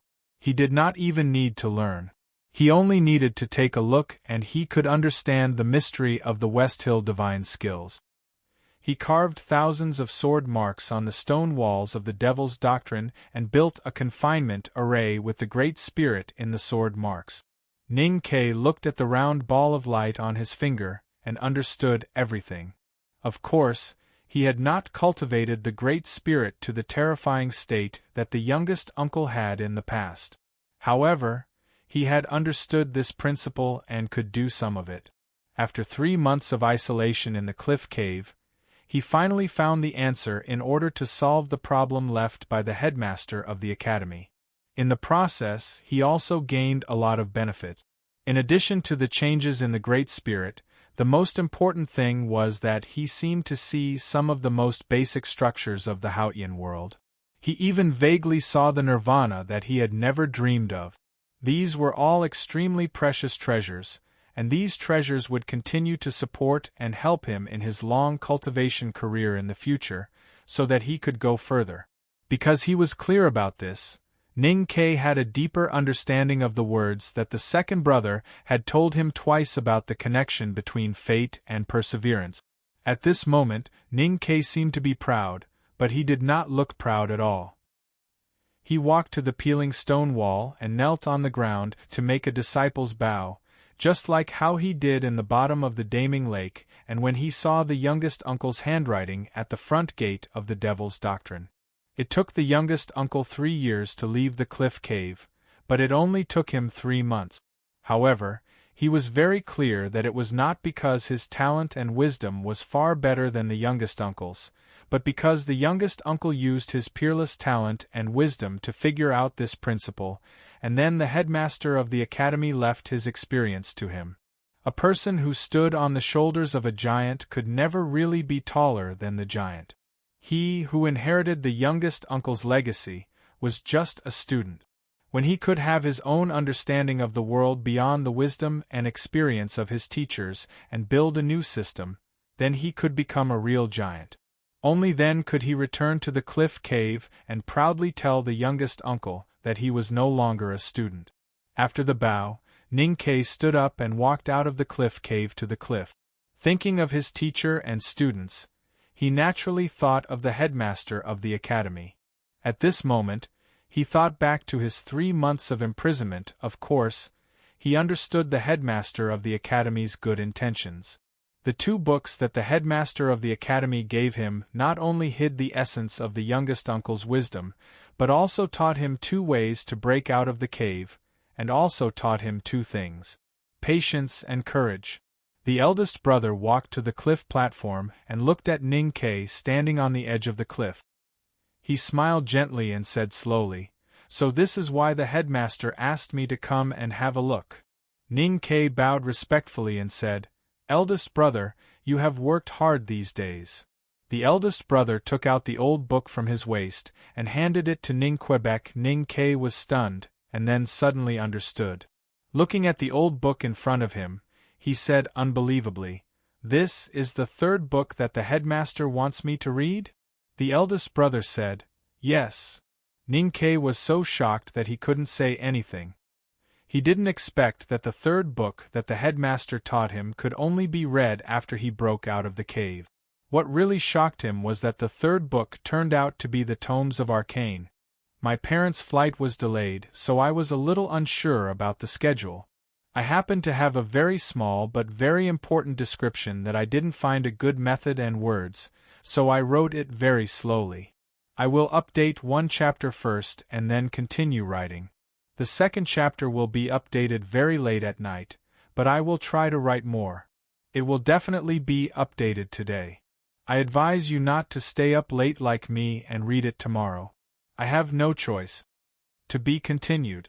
If you like this work, please come to Chidian.com to vote for me. Your support is my greatest motivation. Chapter 395. The old book in Ning Ke's hand was the Ming hand scroll of the Tomes of Arcane. Last autumn, the West Hill Divine Palace issued an order for the Central Plains countries to organize a coalition army to attack the Left Tent Palace. However, countless powerhouses secretly sneaked into the depths of the wilderness. It was because the front gate of the Devil's Doctrine was opened according to the time of heaven. The most important reason why those powerhouses entered the front gate of the Devil's Doctrine was this Tomes of Arcane. However, no one knew that this Tomes of Arcane, the only thing that Hautian Taoism lost and had not been seen for nearly 1,000 years, had been casually placed by eldest brother in the academy at his waist. Ning Ke had a conversation with eldest brother about this Tomes of Arcane beside the bonfire in the woods of the wilderness. He had even opened the cover of this Tomes of Arcane in accordance with the prophecy of the great divine priest of Revelation of West Hill. However, at that time, he did not have the ability to look at the Tomes of Arcane. Ning Ke held the Ming hand scroll as if he was holding a thick stack of silver notes or second brother's high crown. He was so nervous that his arms trembled slightly. "Senior brother, I really don't dare to look at it." Eldest brother looked at him and said with a smile, "Since the headmaster asked me to send this book to you after you broke through, you should be able to understand some of it now. You should know that this is the most special of the 7 Tomes of Arcane. Try your best to understand as much as you can. I believe there will be some benefits." Ning Ke recalled the horrible pressure he felt when he opened the Ming hand scroll of the Tomes of Arcane in the wilderness. He said with a bitter smile, "I don't know if the benefits are worth the pain." Eldest brother said, "The historical origin of the Revelation Department of the Divine Hall comes from this book. Some important ideas of the Buddhism sect are also related to this book. The Devil's Doctrine is directly based on this Tomes of Arcane. This Tomes of Arcane has directly caused many changes in our world. Do you think it is worth it?" Ning Ke suddenly asked curiously, "Eldest brother, you have been carrying this Tomes of Arcane with you for a long time. What benefits did you get?" "The specific benefits are not necessarily benefit," eldest brother answered honestly after a moment of hesitation, "and there are many parts of this Tomes of Arcane that I don't understand." Ning Ke thought of something and said, "Senior brother once said that if the 7 volumes of Tomes of Arcane were to be opened in the world, there would be signs for everyone to see. Senior brother can isolate the aura of the Tomes of Arcane, but I don't have that ability. Once I open the Ming hand scroll, wouldn't it be equivalent to telling others that the Tomes of Arcane is in the academy?" The eldest brother looked at the cliff cave. Ning Ke immediately understood. Walking into the cliff cave, Sang Sang had already cleaned the ground in advance. Ning Ke sat cross-legged and calmed his mind. Then, without hesitation, he reached out and slowly opened the cover page of the Ming hand scroll of the Tomes of Arcane. When his fingers opened the cover, an extremely calm and tranquil aura emerged from the yellowish paper and began to spread throughout the cave. The aura of the Ming hand scroll of the Tomes of Arcane did not belong to the mortal world. Naturally, it would drift towards the vault of heaven. If this aura was allowed to touch the vault of heaven, it would reveal a sign that could be seen by everyone in the mortal world in a peculiar way. From then on, it would announce its opening to the mortal world. Ning Ke did not know what method eldest brother used to hide the tranquil aura that could not be found in the human world when he read the Tome of Arcane. However, when he opened the Tome of Arcane today, he was not worried that the powerhouses in the world would discover the Tome of Arcane. This was because he was reading in the cliff cave, and the cliff cave was protected by the inhibitions set by the headmaster. As expected, the tranquil aura emitted from the Ming hand scroll could not blend with the aura emitted by anything in the cliff cave. It floated out of the cave indifferently but determinately. At the entrance of the cliff cave, the aura of the Ming hand scroll met the aura left by the headmaster. When the two auras met, there was no earth-shattering scene. There was not even a feeling of repulsion. They just stared at each other in silence and then gradually quieted down. In the context of some counties in the Tang Empire, the phrase, reading the Tome of Arcane, was often used to describe the gap between the reader and the object of the reading. It was impossible for the reader to understand anything. After being imprisoned on the cliff for 3 months, Ning Ke's state had improved and his spirit and temperament had improved by leaps and bounds. However, there was still a huge gap between him and the Ming hand scroll of the Tomes of Arcane that had become a legend. However, it was also because of the 3 months of hard cultivation and mental polishing that he managed to control the violent shaking of his sense of perception with great difficulty after opening the Ming hand scroll. Finally, he could truly look at the slightly yellowed paper.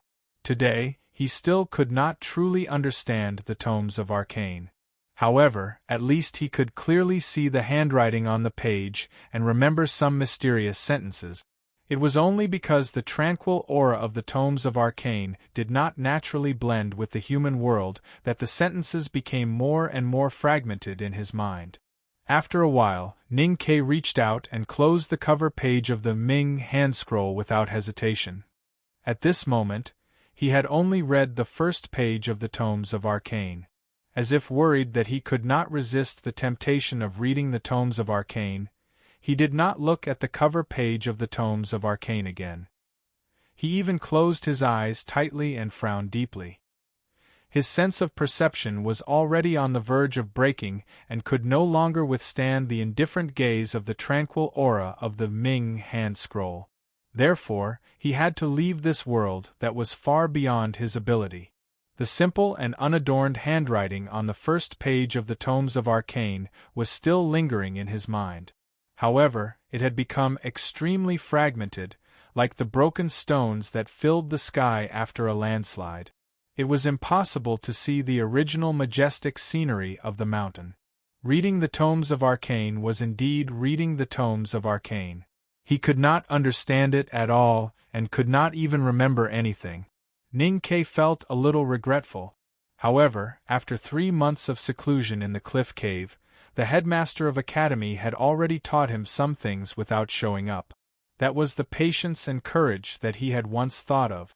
Ning Ke was not willing to give up just like that. He closed his eyes tightly and frowned even more. He clenched his hands tightly on his knees and began to try to restore the fragmented handwriting of the Tomes of Arcane in his mind. This kind of attempt required thinking. However, once a human thought, the Tomes of Arcane seemed to start to sneer in the empty space, causing severe pain in his sense of perception. If it were someone else, they would definitely not be able to complete the reorganization of the handwriting of the Tomes of Arcane. However, Ning Ke had enough patience and courage. More importantly, when he first entered the academy 2 years ago, he never got tired of reading books in the old library. Even if he vomited blood and passed out, he did not give up. Later, he finally used the 8 strokes calligraphy of Yong to get close to those words that could only be understood by cultivators in the upper see-through state. He had an innate keen intuition for words and an indescribable ability. That was why Master Yen Sei believed that he had the potential to be a divine talisman master. These past and experiences, especially the pain and confusion when reading, now seemed to be some kind of preparation for him to read the tomes of arcane today. This was probably the so-called lucky chance. Moreover, this lucky chance was not arranged by Haotian or the headmaster of academy. It was obtained by himself through his own effort. With the passage of time, the mysterious and broken sentences left in his spiritual world by the Ming hand scroll of the tomes of arcane were gradually restored and reconstructed. It was like the gravel in the sky falling to the ground in an extremely precise order. Then, a new mountain was gradually formed. Ning Ke finally remembered a few words on the first page of the tomes of arcane. The first sentence at the beginning was, "The wise are the sun and the moon. The cycle of the sun and the moon, the fusion of light and darkness, is the law of nature. The law of nature is the Tao. Tao develops the law. When the law enters the end, the night comes and the moon appears." Ning Ke did not understand what these words in the tomes of arcane meant, but he felt an unprecedented chill and fear. Especially when he thought of a certain key point, he suddenly woke up. He looked up at the cliff cave and found it was already late at night. Then he realized that he had been thinking for a long time unconsciously. The tomes of arcane on his knees had disappeared, and eldest brother and Sang Sang were nowhere to be found. Above the cliff at night, the sky was full of stars, but there was no moon. Ning Ke had seen the moon. In this world, he missed the moon countless times, whether it was as round as a silver plate or as curved as a delicate eyebrow. However, he had never seen it again. So he was very sure that there was no moon in this world, and even people in this world did not know what the moon was. Then why was there a moon in the Ming hand scroll? The words on the first page of the tomes of arcane seemed to be some kind of prophecy. The more Ning Ke thought about it, the colder he felt. So after a while, he noticed the back of the tall figure at the edge of the cliff. The moment he saw the back of the tall figure, a warm current flowed into Ning Ke's body, turning all the confusion, fear and uneasiness into the fragrance of flowers and leaves in late spring. Ning Ke stood up and rubbed his numb knees. He walked out of the cliff cave and came to the edge of the cliff. He knelt behind the tall figure and kowtowed heavily. Now he had long understood the painstaking efforts of the headmaster to imprison him in the cliff cave. Hearing the sound of Ning Ke kowtowing, the headmaster did not turn back. He looked at the stars in the night sky, which were like jewels inlaid in black velvet, and suddenly asked, "How many sentences do you understand?" After a moment of silence, Ning Ke repeated the few sentences he remembered from the Ri hand scroll. The Ming character is the sun and the moon. The Ming hand scroll talks about the cycle of the sun and the moon. The cycle of the sun and the moon, the fusion of light and darkness. The headmaster frowned and said, "But what is the moon?" Ning Ke did not speak. The headmaster slowly turned around. His figure looked especially tall in the cliff shrouded in darkness. Ning Ke looked at his teacher and felt that he had seen him somewhere before. The headmaster looked at him and suddenly said, "On the balcony of the building of pines and cranes, you said that I was a pitiful old man." Ning Ke smiled awkwardly and wanted to explain. The headmaster did not let him explain. He continued, "Before you said that I was a pitiful old man, you once mocked me. At that time, you mocked me because I had never seen the moon. If that's the case, you must have seen the moon." The headmaster looked at the night sky full of stars. After a moment of silence he asked, "Then, what is the moon?" Ning Ke did not know how to answer. he said bitterly. "Teacher, even you don't know what the moon is." "How would I know?" The headmaster looked away from the night sky and looked into his eyes. He said, "Because there is no omniscient person in the world, including me. But you are a person who was born with knowledge." Hearing this, Ning Ke immediately broke out in a cold sweat and wet the back of his clothes. "After a night of torment and a game of football, I am really tired. That's all for today. There are 2 days left. I will have a good sleep and try my best to solve it." To be continued. If you like this work, please come to Chidien.com to vote for me. Your support is my greatest motivation. Chapter 396. The word moon had always existed in this world, such as the Ueluan kingdom, the famous laurel in the Ueluan kingdom, and the white color of the moon, which was derived from the color of the laurel petals. However, the word moon in this world had no specific meaning. It was as vague as light and muddy. Of course, the headmaster was not referring to the color of the moon, because he was asking about the moon. Because of this question, Ning Ke suddenly became nervous. According to his usual style, he would definitely try his best to play dumb at this moment. However, if he played dumb now, he would really be a fool, because the headmaster had already pointed out that he was a person who was born with knowledge. Ning Ke lowered his head and felt the cold sweat flowing down his back, gradually wetting his clothes. After a long silence, he said in a trembling voice, "The sun and the moon rotate, and light and darkness are opposite. I think that the moon might be something that corresponds to the sun. The sun appears in the day and the moon appears in the night." The headmaster said, "Be more specific." Ning Ke looked at the cliff in front of him, at the flowing clouds under the starlight, and fell into a long silence again. Then he said, "It might be a huge stone ball floating in the night sky. Because it can reflect the light of the sun, it appears very bright at night." He could not explain why he could describe the moon that did not exist in this world. The headmaster looked at him and smiled. He helped him to give an explanation that might not be reasonable, but at least it was reasonable. "It seems that what you saw in your dream was very interesting." Hearing the word dream, Ning Ke looked up at the headmaster who was standing by the cliff. He looked at the headmaster's clothes dancing in the night wind, and vaguely seemed to catch something. "This idea is indeed very interesting."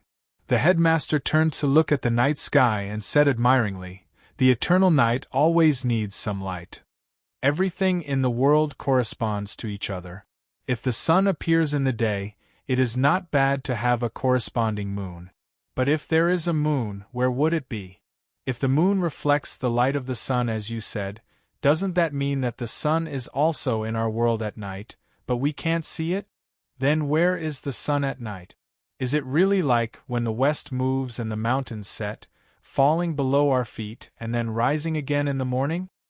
Doesn't that mean the sun is revolving around our world? But the world we live in is a flat and open land, and the edge is an endless abyss. Why did I wait for more than 10 days, but I didn't see the sun set into the abyss, and it just disappeared so suddenly?" The headmaster looked at the night sky with his hands behind his back and murmured to himself. He was not talking to Ning Ke, but to himself, who had been searching for the answer for countless years.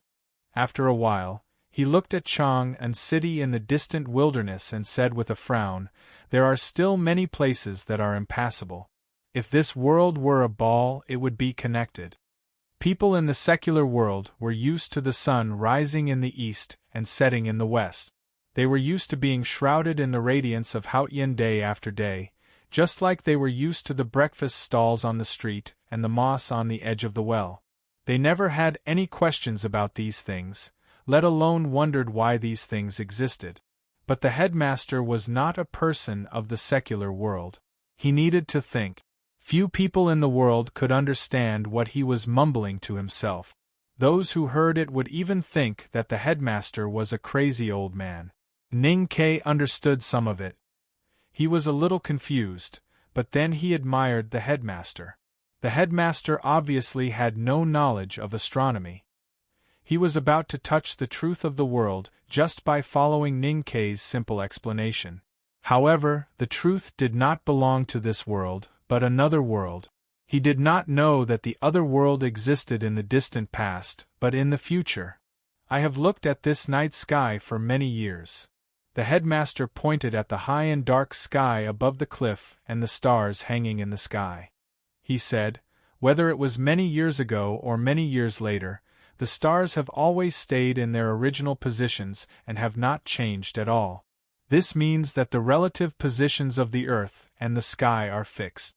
This stability is filled with a classical and solemn eternal beauty. But it is a little boring after looking at it for a long time. Ning Kei looked at the night sky along his teacher's arm. He did not know what the headmaster was trying to say. But since the beginning of the Tianqi era, the stars in the night sky have been getting dimmer day by day. Mortals can't see the difference, but I know they are getting dimmer. The headmaster said, there was one time when the darkening process was seen by the officials of the imperial astronomer. That was why there was the comment, the stars are covered by the night sky, and the country will not be peaceful. Ning Kei knew that it was this comment from the imperial astronomer that caused the Tang Empire to fall into a dispute. It indirectly caused Li Yu to marry into the grassland a few years later. However, he only knew that the comment was true after hearing the headmaster's words today. At least the first half of the sentence was true. It turned out that the stars in the night sky were really getting dimmer. How could it be a matter of the country not being peaceful? The headmaster laughed. Ning Kei's mood was slightly relaxed. He did not expect the headmaster to continue. If the whole world has entered the eternal night, how could the Tang Empire not be the only country that is not peaceful? Thinking of the sentences in the Ming hand scroll that were similar to prophecy and some legends, Ning Kei could not control the nervousness and fear in his heart. He asked, "Teacher, is there really an underworld invasion?" The headmaster said, "The Ming hand scroll of the tomes of arcane foretold the arrival of the night. There are also related legends in the West Hill teachings and the ancient volumes of the Buddhism sect. Because of these prophecies and legends, many wise men have thought about it for countless years. 1,000 years ago, the divine priest of light went to the wilderness to preach, but he founded the devil's doctrine. The Buddhism sect's temples stayed in the deep mountains and did not move. It is probably related to this. As for whether the legends are true or not, no one knows." Ning Kei asked, "Teacher, you don't know either?" "I have said that there is no omniscient person in the world. Even those who are born with knowledge can only know the things that they have seen in their dreams. If they have not seen it, they still don't know." Ning Kei did not speak. The headmaster looked at the night sky above his head. After a moment of silence, he said, "In the past 2 years, your eldest brother and I have traveled in the world. We went to the cold region of the far north, and found that the night there has obviously become much longer. The hot sea has even gradually become cold. That is why the desolate was forced to break the promise of 1,000 years and take the risk to return to the south." Ning Kei had heard of the legend of the underworld. Most people in the market knew about this legend. However, a legend was a legend after all. In addition, the West Hill Divine Palace had always been indifferent to this kind of legend, so the legend became increasingly illusory. However, the headmaster himself was a legendary figure. When the legend of the underworld came out of his solemn mouth, and there seemed to be some vague evidence, then the legend was probably true. Ning Kei felt cold, and the back of his wet clothes seemed to be frozen. No one noticed that even the winter in Chang'an last year was colder than the year before. Of course, this may be an accident. Until now, I still think that the underworld invasion is only a story used to scare children. Because no one has discovered the underworld, including me. The headmaster looked at Ning Kei's slightly pale face and comforted him. And even if the eternal night comes, according to the records in the Ming hand scroll and the ancient Buddhism sect volumes, it can't be a very short process. It must be extremely long. Maybe 100 years, 1,000 years, or even 10,000 years. What does it have to do with people like us?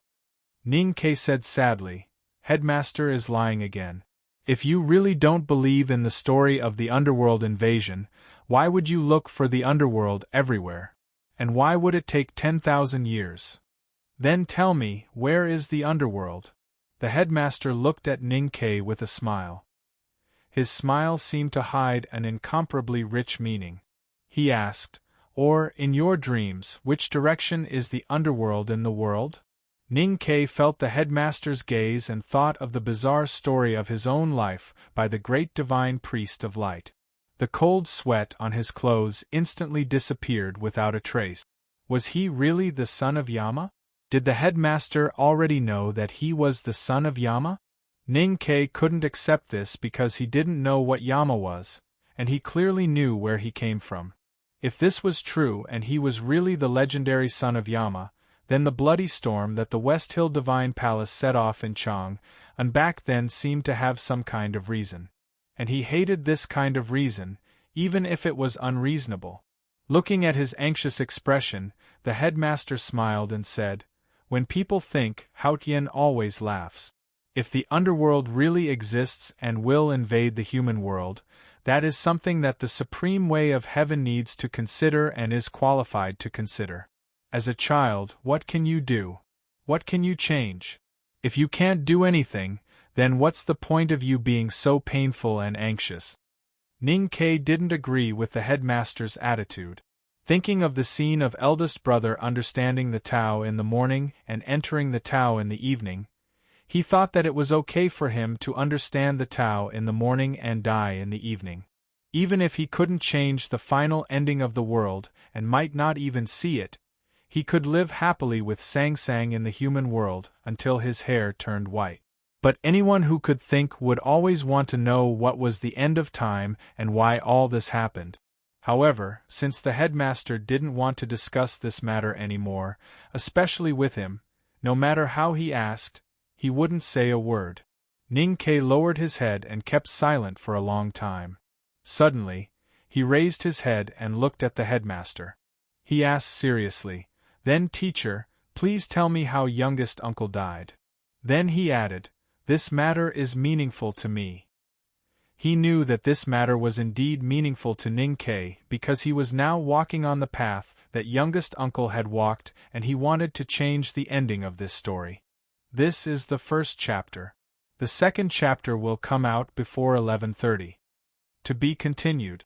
If you like this work, please come to Chidian.com to vote for me. Your support is my biggest motivation. Chapter 397.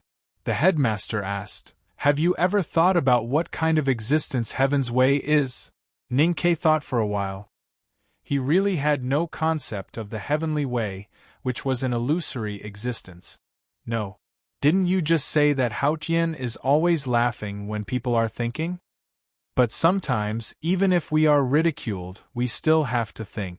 If a baby falls down on his first step and is ridiculed by others, then he will never try again, then he will never be able to walk again. If you learn calligraphy and the first character you write is too ugly, then you will never become the current Honorable Ning. "Teacher, I think you are making fun of me now," Ning-Ke said with a smile. He thought of how he had been searching for a way to cultivate for many years. He was also laughed at by people in the city of Wei when he was reading the article on the response of the Tao. But he did not give up and finally got to where he was today. Then he thought of his and Sang-Sang's miserable life and confirmed that his view was correct. Then heaven definitely did not have a pair of eyes that always looked down on the joys and sorrows of the human world, because fate was not fair to people. So he answered after thinking for a while, "Heaven's Way is a very empty existence." The headmaster was satisfied with his answer and said, "We don't know whether Haotian is alive or not. We don't know whether he has a specific form or not. We still don't know where Haotian is. But younger brother confirmed whether he has consciousness or not at the cost of his death." The chilly night wind rolled up the drifting clouds at the foot of the cliff, carrying with it the damp and cold water vapor. The clouds crashed into the precipice and then dispersed in all directions, gradually spreading to the cliff plateau, adding a bit of coolness to the atmosphere. The headmaster looked up at the high and cold sky and said slowly, "If Heaven's Way really exists and it looks down on the world, those people who are struggling to survive on the earth, and even those cultivators who seem to be able to summon wind and rain are just like ants. If the heavenly axiom does exist, it won't show the slightest mercy or attention to ants at all. When some of the ants suddenly raise their heads to look at it, and even begin to grow wings that are as thin as feathers and fly to the sky, trying to challenge it, how can its consciousness and will allow that to happen? If Heaven's Way really exists, it will be invisible and even more ruthless." Ning Ke looked at his teacher, who was standing on the edge of the cliff like an immortal in the night wind. He thought about the 3 consecutive sentences of, "If there really is Heaven's Way." After a long silence, he suddenly said firmly, "But teacher, you are not an ant." The headmaster laughed loudly. His laughter was full of grandeur. The laughter suddenly rose from the edge of the cliff and pierced the high and cold night sky. The sea of clouds between the cliffs was terrified and turbulent. It was not until the laughter of the headmaster gradually faded away that the clouds returned to calmness. The headmaster stood at the edge of the cliff and looked at the stars and clouds. After a long silence, he suddenly sighed and said, "It's a pity that there are no bugs." The Korean tiger chicken was the simplest form of drinking, but Ning Ke knew that the headmaster did not say it because he wanted to drink. He thought that this simple or even superficial description must be the headmaster's understanding of Haotian in this life. However, he could not understand the deep meaning of the phrase.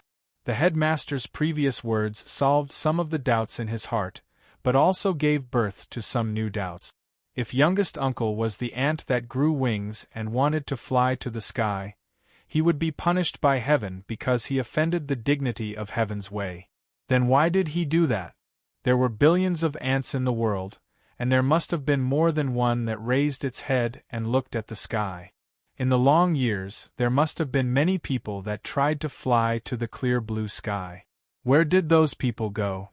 Did they die heroically like youngest uncle, or did they return to the embrace of Haotian and enter the perfect eternity like the stories of immortalization recorded in the West Hill scriptures? If youngest uncle's state did not allow him to stay in the world, then why did he choose to challenge Heaven's Way instead of entering eternity? Was it just because of pride? But no matter how fierce and proud a tiger was, it would not roar at a hunter's whistle for no reason. There was another question. Why did the headmaster still stay in the world? Where did the headmaster keep his wings? Did the headmaster not want to see the true appearance of Heaven's Way? He looked at the headmaster at the edge of the cliff and said, "Teacher, there are still many things that I don't understand." The headmaster said, "When you fully understand the 3rd book, you will probably understand." Ning Ke knew that it was not something that could be done in a short period of time. After a moment of silence, he got rid of the atmosphere of this mysterious conversation and returned to the real world. He sincerely asked, "The Great Spirit in my body can disguise as the aura of heaven and earth, but it is not easy to cover up my body. If I let someone's weapon fall on my body, Haotian Taoism will definitely find out that something is wrong." The headmaster said, "Didn't you ask someone to spread the word that you are cultivating in both talisman and martial arts?" Ning Ke smiled awkwardly and said, "How can I deceive people in the cultivation of martial arts?" The headmaster said mockingly, "In cultivation, as long as you can beat people, you can naturally deceive them. Don't let people hurt your body. Who will know about the strangeness of your body?" Ning Ke was silent. He thought that the battle between cultivators was unpredictable and dangerous. Even if he had improved a lot, how could he ensure that his opponent's natal sword would not touch his body? Even Yi Hongyu, the Tao addict, would not dare to boast like that. The headmaster looked into his eyes and said after a moment of silence, "After younger brother left this cliff cave, he did not let anyone touch his body until the day he died." The headmaster left the cliff plateau. In the rest of the night, Ning Kei had been sitting between the cliffs, thinking and analyzing what the headmaster had said. He also carefully sorted out the 3 months he was imprisoned in the cliff cave and turned what he had gained in the state and will into the actual existence in his body. At dawn, Sang Sang came back to the cliff platform. She helped him wash up, packed all the luggage, and walked down the mountain along the narrow stone path. The cliffs were still beautiful, the stone path was steep, and the waterfall poured into the sea of clouds. After walking along the canyon for a few steps, he saw Chern Pippi's figure. Then the senior brothers and senior sisters. The disciples of the second floor of the academy were all here to welcome youngest brother. Tang Xiaotang skipped over and untied some luggage from Sang Sang. She glared at Ning Kei and then took Sang Sang's little hand and walked to the front. The eldest brother looked at Ning Kei and smiled gently, saying, "You have worked hard these days." Ning Kei bowed to the senior brothers and senior sisters and said, "Senior brothers and senior sisters, you have worked hard." The crowd happily surrounded him and congratulated him. The 11th brother gave him a bunch of wildflowers, but Sang Sang was not happy. The 9th brother and the 9th brother began to play the zither and flute proudly. The 5th brother and the 8th brother found that they could not do anything. They could not drag Ning Kei to play chess at this time, so they could only keep congratulating him, like a boring cycle of 4 tribulations. The 6th brother patted his shoulder to comfort him. His hands, which were used to forging iron, almost made him spit blood. The 7th sister went forward and lovingly pinched his face, almost making him bleed. The 2nd brother stood in the distance and looked a little pale. Looking at Ning Kei's nervous eyes, he nodded and even squeezed out a very rare smile. Today, the back of the mountain of the academy was full of laughter and laughter.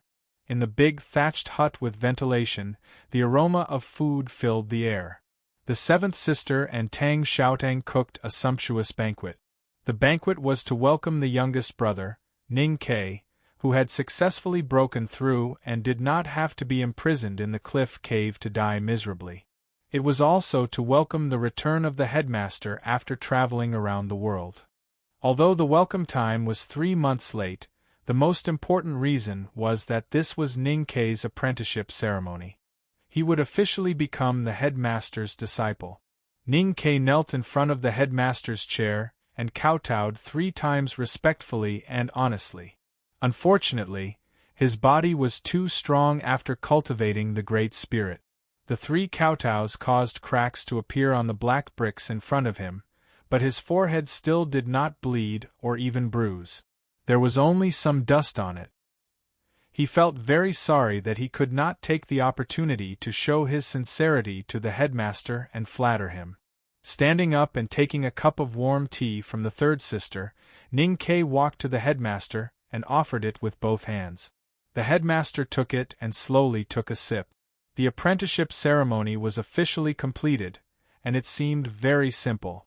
The 7th sister walked over with a pile of clothes and asked, "Youngest brother, choose a color." Ning Kei was slightly startled. He looked at his senior sister's arms and found that she was holding the academy uniforms. It was spring, so it was only natural to wear spring clothes. Compared to the uniforms of the front yard, there was no obvious difference between the uniforms of the students of the 2nd floor and the academy uniforms of the front yard. The only difference was that there were more colors. He looked at the senior brothers and sisters around the thatched hut and noticed that everyone's choice seemed to be very random. The 3rd sister was still wearing the loose light blue academy uniform, the eldest brother was wearing an old coat and did not wear the academy uniform at all, and the rest of the academy uniforms were of different colors, including red and gray.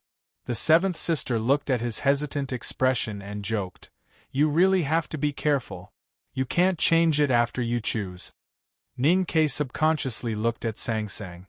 Since they left Min Mountain and entered the city of Wei, it had always been Sang Sang who decided what they wore. Sang Sang nodded. Ning Kei understood her meaning and said, "Senior sister, I want the black one." The 7th sister smiled and said, "You are the first one to choose the black one in the back of the mountain." Youngest brother really has a good taste. A man must be handsome and dressed in soap.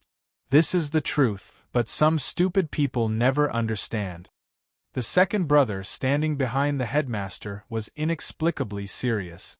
The eldest brother looked at Ning Kei, who was putting on the black academy uniform, and could not help but sigh softly.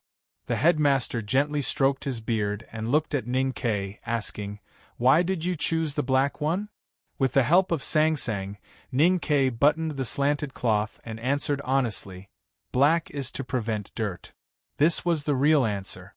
He and Sang Sang did not think that a man must be handsome and dressed in soaps. They were more concerned about how to wash less and save water and soap. The eldest brother was stunned. The headmaster's fingers slightly froze and he smiled and shook his head. This is the second chapter. Try to finish the third chapter before 1 o'clock. To be continued. If you like this work, please come to Chidian.com to vote for it. Your support is my biggest motivation. Chapter 398. After the banquet, second brother walked to Ning Kei and said, "The sword master from South Jin Kingdom is still waiting for you outside the academy. Since this matter has been settled, when will you go out?" Ning Kei smiled and said, "Anyway, no one knows that I came out from the cliff cave. What's the hurry? Let him continue to wait. I'll rest for 2 days first." His words were a little shameless, but second brother was not angry. He just looked at him and said coldly, "I have already told the instructor of the front yard that you have broken through. So don't think about delaying it. Hurry up and settle this matter. Otherwise, it will be inappropriate to let Lu Bai's brother sit at the academy's gate." Ning Kei thought that it was not easy for him to escape from the cliff cave that was isolated from the rest of the world. He just had a meal and did not even take a bath. Now he was going to fight with someone else. How could he be a senior brother? He was furious, but he did not show any anger on his face. He looked at second brother and said with grievance, "Got it. I'll go and meet that guy right now." After second brother left, Chen Pippi came over and said worriedly, "What should we do? During the days when you were imprisoned in the cliff cave, that guy surnamed Lu has been waiting outside the academy. It seems that he did not wait in vain. His state seems to have improved. I don't think you can beat him." "Never mind. I'll take a rest first." Ning Kei looked at second brother's back disappearing into the forest. He looked extremely presumptuous, but his voice was very low. He said, "Now that the headmaster is back, do you think I'll be afraid of you?" Chen Pippi smiled and said, "That's right. Now that second brother still wants to discipline us as strictly as before, we can complain to the headmaster. You don't know that the headmaster doesn't like to care about these trivial things. He usually keeps silent and pretends to be stupid. Then we can pretend that the headmaster has spoken to deceive eldest brother and use eldest brother to suppress second brother. Except for your marriage, second brother has never dared to disobey eldest brother." These words were a little confusing. After a moment of silence, Ning Kei looked at him and said with emotion, "I didn't expect that your shamelessness is somewhat like mine." Chen Pippi was about to retort, but he suddenly put away the frivolous expression on his face and put his hands behind his back. He looked at Ning Kei and said calmly, "You are my younger brother. I will not argue with you." Ning Kei was slightly surprised. When he heard the footsteps behind him and saw Tang Xiaotong's figure from the corner of his eye, he immediately understood. He looked at Chen Pippi mockingly and said, "Good for you." Chen Pippi didn't dare to look him in the eye and walked towards Tang Xiaotong. Tang Xiaotong ignored him and walked directly to Ning Quebec. She said in a clear voice, "Ning." As soon as the word left her mouth, the little girl thought of something and timidly shut her mouth. She looked around and realized that her teacher, Yu Lian, was not around. She patted her chest with lingering fear and stuck out her tongue cutely. She continued, "Youngest martial uncle, I want to take Sang Sang out to play." In the early morning, a gentle spring rain fell on the back of the mountain of the academy. Tang Xiaotong was going to take Sang Sang into the mountain to pick those newborn mushrooms. Ning Ke looked at Sang Sang and thought that the little girl had been suffering in the cliff cave with him for the past 3 months. Although she could occasionally go down the mountain for a walk, she must have had a hard time. He rubbed her head and said, "Go ahead." Looking at the two girls walking up the mountain hand in hand, Chen Pippi returned to Ning Ke's side and imagined their future life. He sighed and said, "They have become good friends in advance. Shouldn't we strengthen our communication so that we won't be punished too badly after we get married?" "Good for you."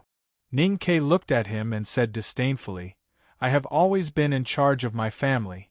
When you can let Tang Xiaotang fetch water for your feet, then you are qualified to discuss these issues with me." After saying this, he turned around and walked towards the direction of Mirror Lake. Chen Pippi shouted behind him, "What are you going to do? Be careful not to touch second brother." Ning Ke was furious. He thought that Chen Pippi deliberately shouted so loudly because he wanted second brother to hear it. He turned around and shouted at Chen Pippi, who was 3 steps away, as if he was talking to a farmer on the opposite cliff. His loud voice kept echoing in the back of the mountain of the academy. "I'll go to check the goods. Don't worry. I won't tell Tang Xiaotang about that. Do you hear me?" Chen Pippi heard it and felt painful. He thought that second brother, third sister and even Tang Xiaotang might have heard Ning Ke's shameless framing. He wanted to find a rabbit hole in the grass and crawl into it. It was a very ordinary-looking padao. The dark, slender blade looked like the cornices of a palace under the night sky. The lines were slightly curved and smooth, and the sharp edge glinted with a cold light. The long hilt was designed to be held with 2 hands, and a fine velvet rope was tied around it. From its appearance it looked like any one of the 3 padaos, but when Ning Ke held the padao, he knew that it was a brand new blade. This was because a completely different feeling came from his palm.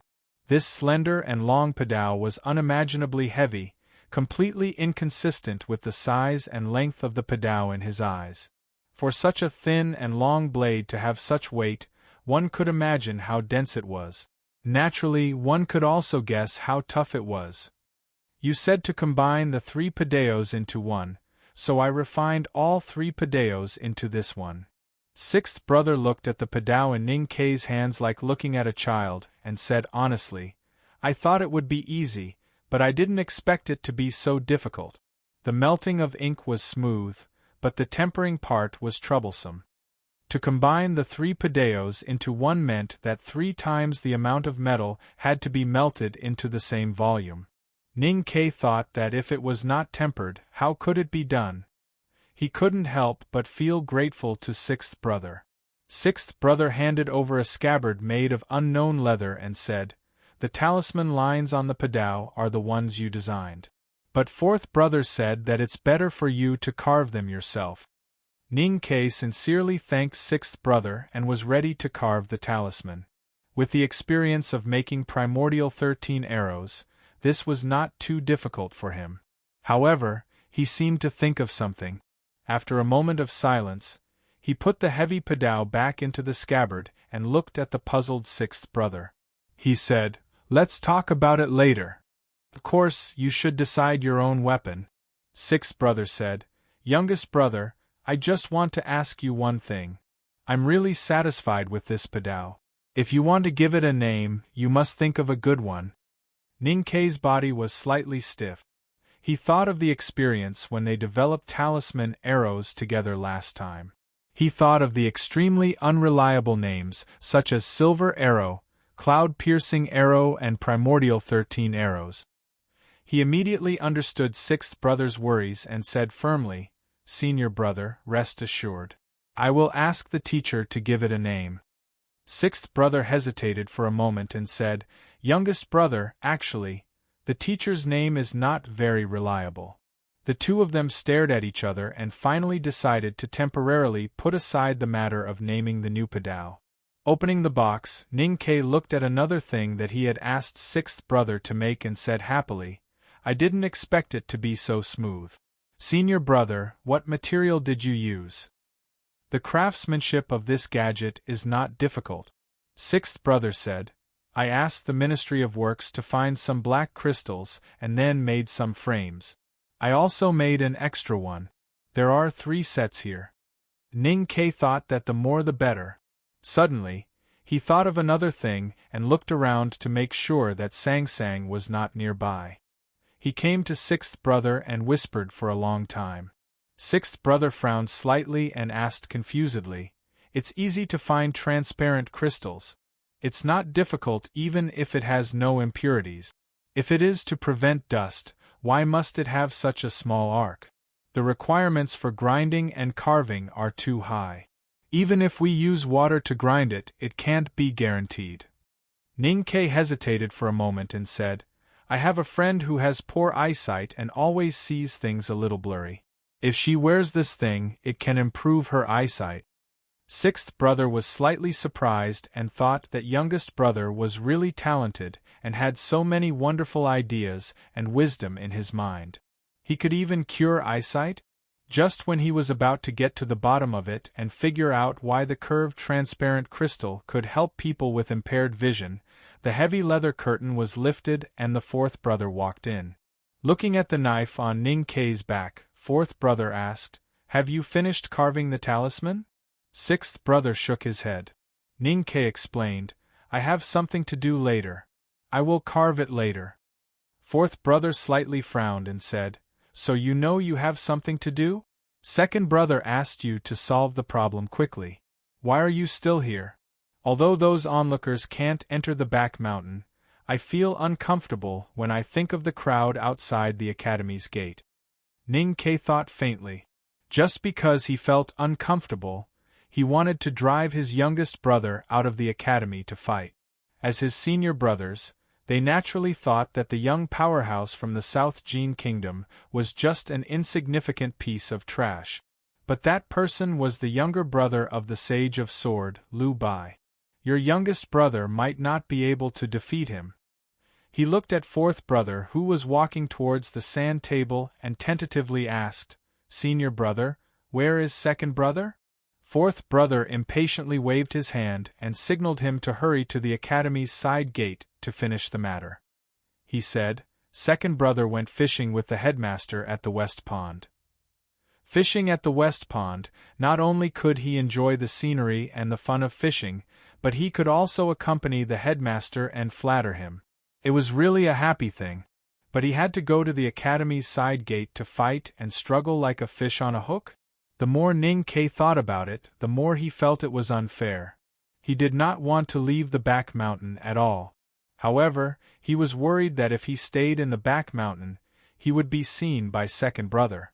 That was more dangerous than fighting with the Sage of Swords' younger brother. Suddenly, he realized that the most dangerous place was also the safest place, so he followed the sound of the waterfall and quietly walked to the courtyard of second brother. He climbed the low courtyard wall with both hands and looked into the courtyard. After confirming that the scary big white goose was not there, he immediately felt relieved. Ning Ke casually pushed the door open and walked in. He looked at the young and cute little boy in the room and said proudly, "I want to take a bath and sleep.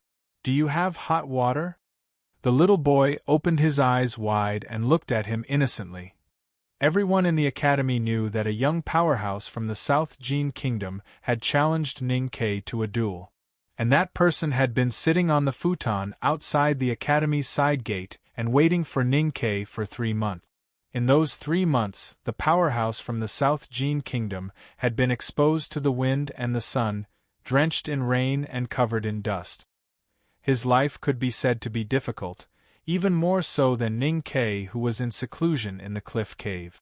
Ning Ke knew the current situation, but he did not immediately accept the challenge after coming out of seclusion. Instead, he had the leisure to take a bath and sleep. This is the 3rd chapter. Try to finish the 4th chapter before 3 o'clock. To be continued. If you like this work, please come to Chidian.com to vote for me. Your support is my biggest motivation. Chapter 399. Looking at the unreasonable Ning Ke, who was about to take a bath and sleep, the little boy was stunned. After a long while, he came to his senses and asked in a trembling voice, "Young master, what are you going to do?" Ning Ke smiled and said, "I'm going to eat you alive. Hurry up and pour me a bowl of soy sauce and some horseradish." The little boy was shocked and embarrassed. He said shyly, "Young master, I'm not tasty. Young master often says that I don't like to wash my feet and I smell." Ning Ke was startled and laughed. He said, Okay, I'll wash myself and eat myself." The little boy was really a well-behaved child. He didn't know how to refuse Ning Ke's ridiculous request and went to the kitchen to boil a big pot of hot water. In the steam, Ning Ke lay in the big wooden tub contentedly and looked at the little boy who was busy looking for a towel. He asked, "Speaking of which, I still don't know your name." The little boy put the towel in the hole of the tub and answered softly, "I'm Su Jialuan." "That's a good name, but it sounds too elegant. I have to change it." Ning Ke waved his hand and said, "Your voice is always so soft. I'll call you Motzi from now on. It sounds cute." The little boy smiled and went to get another tub of hot water. Then he said seriously, "Little Wenzi is a good name. But the name Su Jialuan was given by young master. Should I go and ask him now?" Ning Ke was shocked and his head sank into the water. He almost choked and said, "Don't tell him. You know your young master's temper." After taking a bath, Ning Ke really had a good sleep in second brother's courtyard. When he woke up, the sun had already passed the middle of the sky and was slowly moving to the west, shining on the courtyard. After changing into a brand new black academy uniform, Ning Ke asked the little boy to help him comb his hair. He looked at himself in the bronze mirror and was very satisfied. He thought that anyone could comb his hair better than Sang Sang. After thanking the little boy, Ning Ke left the small courtyard. Although he really did not want to fight with Sword Saint Lu Bai's younger brother, he knew that Lu Bai would wait outside the academy for 3 months and would definitely not leave midway. He could not hide in the academy for the rest of his life. Eventually, he would have to fight with Lu Bai. It was better to fight sooner rather than later. Because he had been in seclusion in the cliff cave for 3 months, he could smell the spring breeze and see the wildflowers when he broke out of the cave. At this moment, both his physical and mental state were at their most perfect state. It was even vaguely similar to the feeling he had after breaking the realm by the Daming Lake in the wilderness. The duel between the brother of Lu Bai, the Sage of Sword of South Jin Kingdom, and Ning Ke, Mr. 13 of the Academy, was much more sensational than the duel between Ning Ke and Monk Guan Hai. It attracted the attention of all the cultivators in the world and even many common people. Although the senior brothers at the back of the mountain of the academy were anxious for Ning Ke to settle this matter, they had no interest in the matter itself. They were all obsessed and had long surpassed the obsession of winning or losing. They did not care at all whether Ning Ke could defeat that young powerhouse. As for the possibility that Ning Ke might be injured or even killed in this world, there was no one who dared to kill the core disciple of the headmaster of the academy at the gate of the academy. Not to mention that the young powerhouse from South Jin Kingdom was the brother of Lu Bai, the Sage of Sword. Even the most powerful Sage of Sword, Lu Bai himself would not dare to do such a thing. Because the headmaster of the academy was there. Therefore, when Ning Ke finished his bath and meditation, put on his black academy uniform and floated to the front yard in the spring breeze, no one came to see him off. Of course, Sang Sang would follow him. Tang Xiaotang followed Sang Sang. Chun Pippi followed Tang Xiaotang. When they walked to the meadow at the edge of the cliff platform at the back of the mountain, Ning Ke suddenly stopped and looked at the stream below the meadow. Second brother's big white goose was by the stream at this time. Today it did not feed the fish. Instead, it held its head high and walked proudly in the meadow. The big black horse followed behind the big white goose dejectedly, not daring to fall behind or take a step forward. The little snow wolf cowered behind the big black horse, carefully keeping pace with the two fellows in front. The big white goose walked very seriously. When it reached the end of the meadow, it turned back again. It walked in a straight line without any deviation. When it turned back, it saw the big black horse dejectedly and angrily bark twice, its voice very strict. The big black horse suddenly seemed to see Ninquebec. It hurriedly raised its head in fear and pretended to be arrogant and elegant. It also wanted to please the big white goose, so it grinned and looked very funny. The 4 people standing on the meadow stared at this scene in a daze. Tang Xiaoting glanced at Ning Ke and said mockingly, "Youngest uncle's horse is really similar to your temperament. It is as timid as a mouse and flatters others." Ning Ke looked at the black horse's appearance and felt extremely embarrassed. Now that Tang Xiaoting said it, he became even more embarrassed and said, "The little snow wolf raised by youngest nephew is quite spirited, but why is its tail always drooping?" Tang Xiaoting sneered and said, "It's better than someone who let his opponent wait in the sun outside the academy while he secretly bathed and slept. Youngest uncle is really insidious." Ning Ke said, "You flatter me." Chun Pippi wanted to explain for Ning Ke, but when he looked at Tang Xiaotong's clear eyes, he somehow felt guilty and said, "Yes, younger brother's action is a little too insidious." Sang Sang looked at the meadow and said, "That big white goose is really arrogant. It looks like it is training the army. In that case, isn't it the general in the back of the mountain? It's useless no matter how proud the general is, because he has to train the army for His Majesty to see." Ning Ke looked at the old yellow cow who was resting in the grass by the stream with its eyes closed and its front knees bent. As expected, the big white goose led the big black horse and the little snow wolf forward 4 times and came to a place not far from the old yellow cow. It respectfully lowered its proud head. The old yellow cow slowly opened its eyes and looked at it. It gently shook its head up and down and then seemed to feel that this matter was too boring. It turned around and chewed on some grass before continuing to rest. Ning Ke looked at the old yellow cow that chewed the grass into foam but did not swallow it. Instead, it spat it out in disgust. He looked at the 3 fellows standing behind it and pondered. This was the magical back of the mountain of the academy. If the beasts in the back of the mountain were so arrogant, then as a person from the back of the mountain, he should be even more arrogant. Then, he would go and prove his arrogance. The side door of the academy was very remote and usually quiet. Other than the people from the back of the mountain who would occasionally come and go from here, few people would come here. However, after the powerhouse from the South Jin Kingdom, Lu Yiqing, submitted a letter of challenge to the academy and sat down on the futon outside the side door, the area around the side door suddenly became lively. The students from the front yard of the academy and the citizens of Chang came to watch the show, as if they wanted to turn this place into a scenic spot. Especially today, there were more than 1,000 people gathered outside the side door. If not for the imperial court's quick response and the Yulin royal guards to maintain order, the quiet grass would have been trampled by the excited crowd.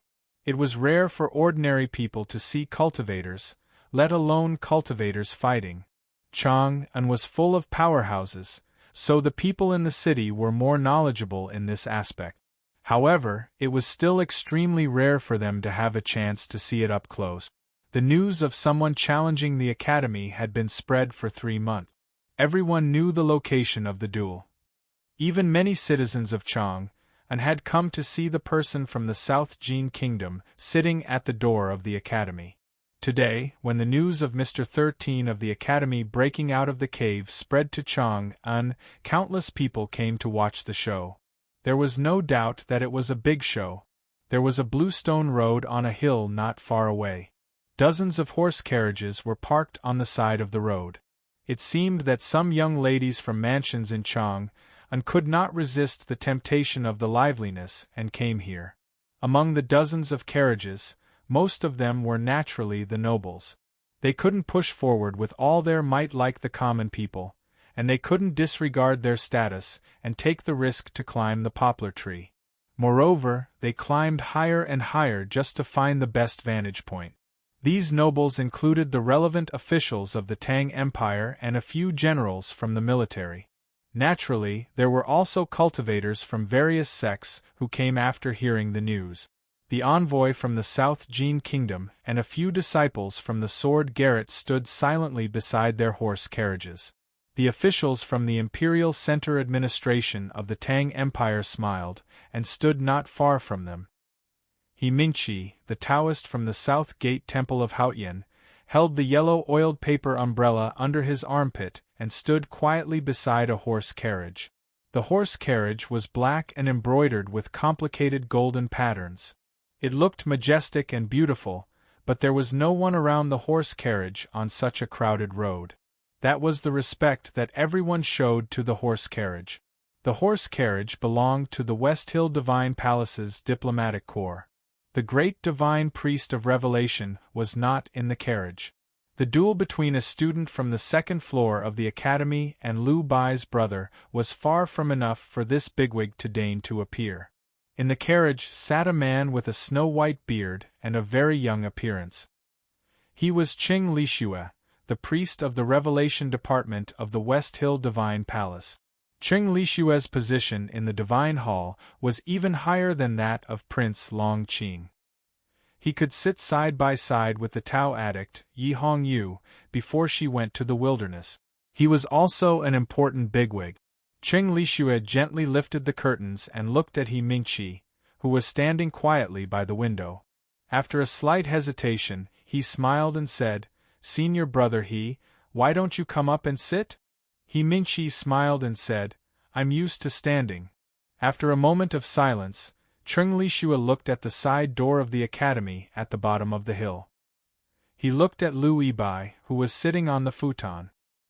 He found that, under the gaze of countless people and surrounded by countless discussions, this young powerhouse from the South Jin Kingdom still maintained a clear mind. It had been half a day since the news that Ning Ke had broken out of seclusion and was going to attend the duel had spread. The person who should have appeared long ago had not yet appeared.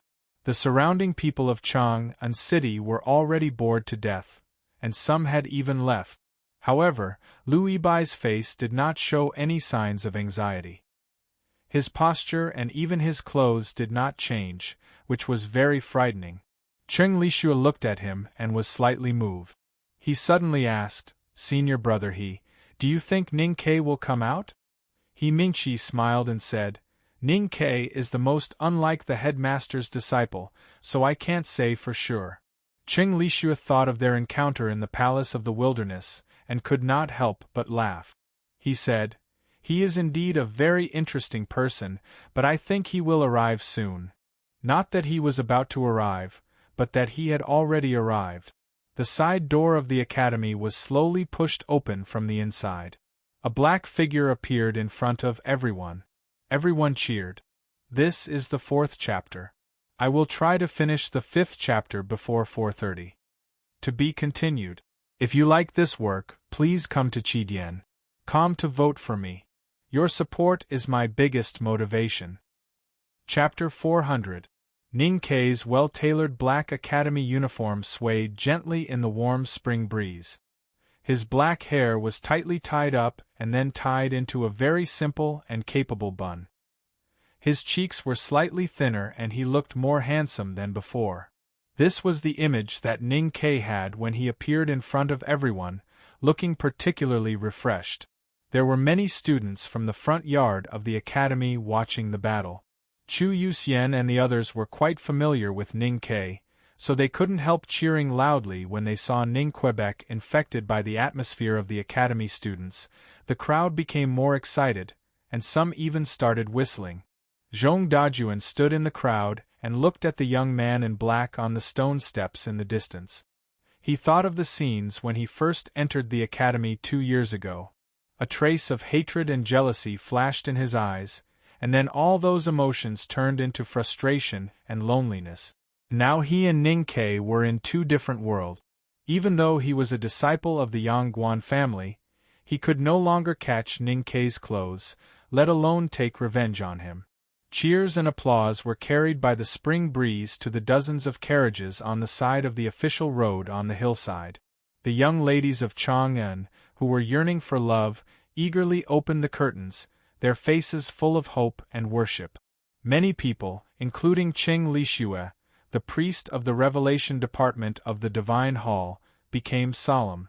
In order to watch the battle, all the major cultivation sects in the world came, except for the sadhus of the White Tower Temple of the Ueluan Kingdom, because they had all been driven out of the country by a decree of the Tang Emperor. These people from the cultivation sects were very interested in Lu Yiqing, who was originally unknown but suddenly gained a great reputation. They wanted to know how powerful the younger brother of the Sage of Sword Lu Bai was. But what they really wanted to see was Ning Kei's performance in the battle. The academy was the only unknown place that was connected to the human world, and it could compete with the divine halls of West Hill. In the minds of those who vaguely knew about the other unknown places, the real top power of the academy was even more terrible than that of the divine halls of West Hill. But the question was, how powerful were the people on the second floor of the academy? Everyone knew that the headmaster of the academy was very powerful, but they didn't know how powerful he was. Only a few people had met Mr. First or Mr. Second of the academy, and they all sighed with emotion afterward, but never revealed any details. For decades, the people of the academy had not shown their brilliance to the world. The reason was that no one from the academy entered the human world after Mr. Ku. Until Ning Kei appeared. After Mr. Ku disappeared from the world, the West Hill Divine Palace forbade anyone from mentioning his name and deeds. However, the strongest man in the world had left too many scars and shocking memories. Therefore, all the cultivation sects in the world wanted to confirm Ning Kei's power and state of mind. The battle between Ning Kei and Monk Guan Hai of the Lank Temple took place in the Taoist Hall of the Southern Gate Temple. People only knew that it was a time of great brightness, but they did not know the details inside. The battle between Ning Kei and the Ueluan Kingdom Stone had shocked all the cultivation sections. That was because he had defeated a high monk from the Buddhism sect from the unknown place in a battle of psyche. The Buddhism sect's Vedanta ascetic spirit was the strongest in the cultivation world, no matter if it was the Zen psyche or the will. At the end of the battle on Morning Street, Ning Kei had directly chopped off Dao Shi's head. This fact shocked the various cultivation sects and gave rise to some very bad associations. Kill the Buddha and kill the gods? Mr. Ku seemed to have killed his way through and made a name for himself in the academy. Until today, no one dared to disrespect the academy. Even though the legends said that this powerful man had been killed by God, even the West Hill Divine Palace did not dare to openly criticize him. Everyone left their sects and came to the academy. They wanted to use this rare opportunity to personally confirm the true power of the second floor of the academy. In order to prevent another Mr. Ku from appearing in the human world, they wanted to see the academy fail. The title of the weakest world wayfarer in the history of the academy had spread from the mouth of the Tao addict of the West Hill Divine Palace to the entire cultivation world. Even though Ning Kei had won 2 consecutive battles after entering the human world, and even though he had once defeated Prince Long Qing, everyone still firmly believed that there was something wrong with these victories. Previously, when they saw Lu Yiqing sitting quietly on the futon, as if he was separated from the world, they were all in awe. They all thought that he was indeed the brother of the Sage of Sword, Lu Bai, who had been immersed in the upper see-through state for so many years at such a young age. He even had signs of breaking through the realm. It would be a piece of cake for him to defeat Ning Kei in such a state. However, now that they saw Ning Kei standing on the stone steps and felt his casual aura, they could not help but feel that they had underestimated his strength when they thought of the rumor that he had entered the cave to meditate in seclusion. Qing Lixue gently stroked his silver-white hair and quietly looked at the side door of the academy at the foot of the hill. He suddenly asked, "Senior brother He, who do you think will win?" He Mingqi smiled and said, "Of course it's Ning Quebec." Qing Lixue asked strangely, "Why are you so sure?" He Mingqi said, "Because he is a student of the headmaster of the academy." Qing Lixue suddenly understood and felt that his previous judgment was a little funny. He said, That's true. Ning Ke stood on the stone steps and looked at the excited classmates in the front yard. He smiled and waved at them. Then he looked at the man sitting on the futon by the side door. The man was very young. He sat on the futon like an old tree with thousands of feet of root. He gave people a feeling that no matter how strong the mountain wind was, it could not move him at all. Ning Ke knew that this man was Lu Yiqing from the South Jin Kingdom. He had meditated outside the academy for 3 months in order to challenge him. He also knew that this man was the brother of the Sage of Sword, Lu Bai. The Yulin royal guards pulled a few extremely long ropes and blocked the crowd outside the rope. They opened up a large open space in front of the side door of the academy. That open space was under the stone step. The open space was very big, but Ning Ke and Lu Yiqing were very close to each other. Lu Yiqing stood up and looked at him quietly. After a moment, the futon that had accompanied him for 3 months under his feet broke into pieces. He had sat outside the academy for 3 whole months without the shelter of the cliff cave. He was weathered by the wind, rain, and sun. His hair was tangled and his clothes were full of dust.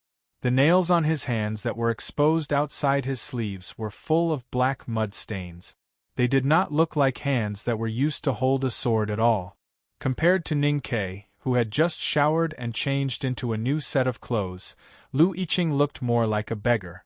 However, the expression on his face was very calm, as if there was not a speck of dust on his clothes. They were even cleaner than Ning Ke's black uniform. Lu Yiqing looked at Ning Ke with extremely bright eyes. He was indeed very tired and haggard. But his sword had been washed in the cold wind and rain outside the side door of the academy for 3 whole months, and it was extremely bright. He had waited for Ning Ke for 3 whole months. Today, he finally appeared. This sword that was as bright as spring water happened to have the most majestic sword style. Ning Ke? Lu Yiqing asked. Ning Ke nodded. Lu Yiqing suddenly laughed. As he smiled, the pieces of the futon under his feet floated off the ground. The dust on the ground moved even though there was no wind. It seemed to be rolling in all directions, forming a very strange scene.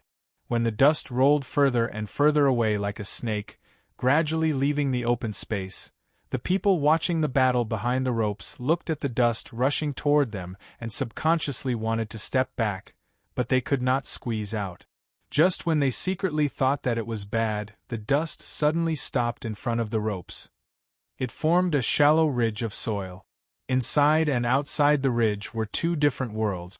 Inside the ridge was the world of battle, and it was not to be disturbed. Suppressed exclamations sounded around the side door of the academy, and then it fell into a dead silence. The dozens of horse carriages on the side of the state highway were also shrouded in a dead atmosphere. The noble ladies in the horse carriages were shocked and tightly covered their mouths. The cultivators in the horse carriages looked at Lu Yiqing in silence, not knowing how to react. They thought about how Lu Bai, the Sage of Sword, had dared to send his own brother to challenge the academy. This meant that this person's state must be very high and he must be very powerful.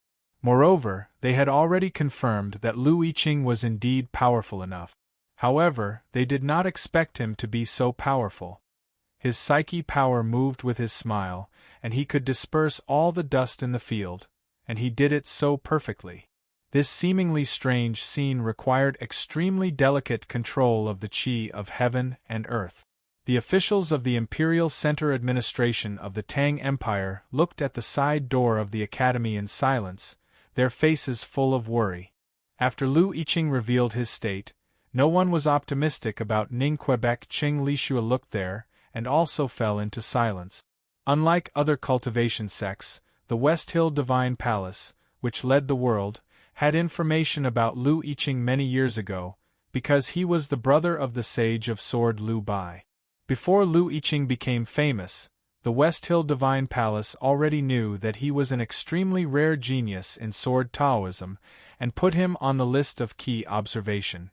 Looking at Lu Yiqing's state, Qing Lishua realized that this person was even more powerful than what the Divine Hall had imagined. A trace of worry gradually appeared between his brows. Of course, the West Hill Divine Palace did not want another person like Mr. Ku to appear in the academy, but at the same time, they did not want the Sword Garret of South Jin Kingdom to produce another powerful person, the Sage of Sword Liu Bai. Liu Bai was the chief visiting professor of the Divine Hall, and the South Jin Kingdom was also the Divine Hall's greatest power in the secular world. But if the Sword Garret of South Jin Kingdom grew stronger with Lu Yiqing's growth, then the Divine Hall's influence on the Sword Garret would be relatively weaker. What if the Sword Garret of South Jin Kingdom switched positions in the future? So you are a treasure sword that the Sage of Sword has hidden for many years. Tring Lishua looked at Lu Yiqing in the distance and said bitterly, "It seems that even if Ning Ke is the core disciple of the headmaster of academy, he will not be your match today." At the side door of the academy, Lu Yiqing looked at Ning Ke and said, "You're finally here." His tone was very calm, but the deepest part of his voice revealed undisguised pride and confidence. This was because he was going to defeat the core disciple of the headmaster of academy today. Then, even in front of the academy, he should finally have his own pride and confidence.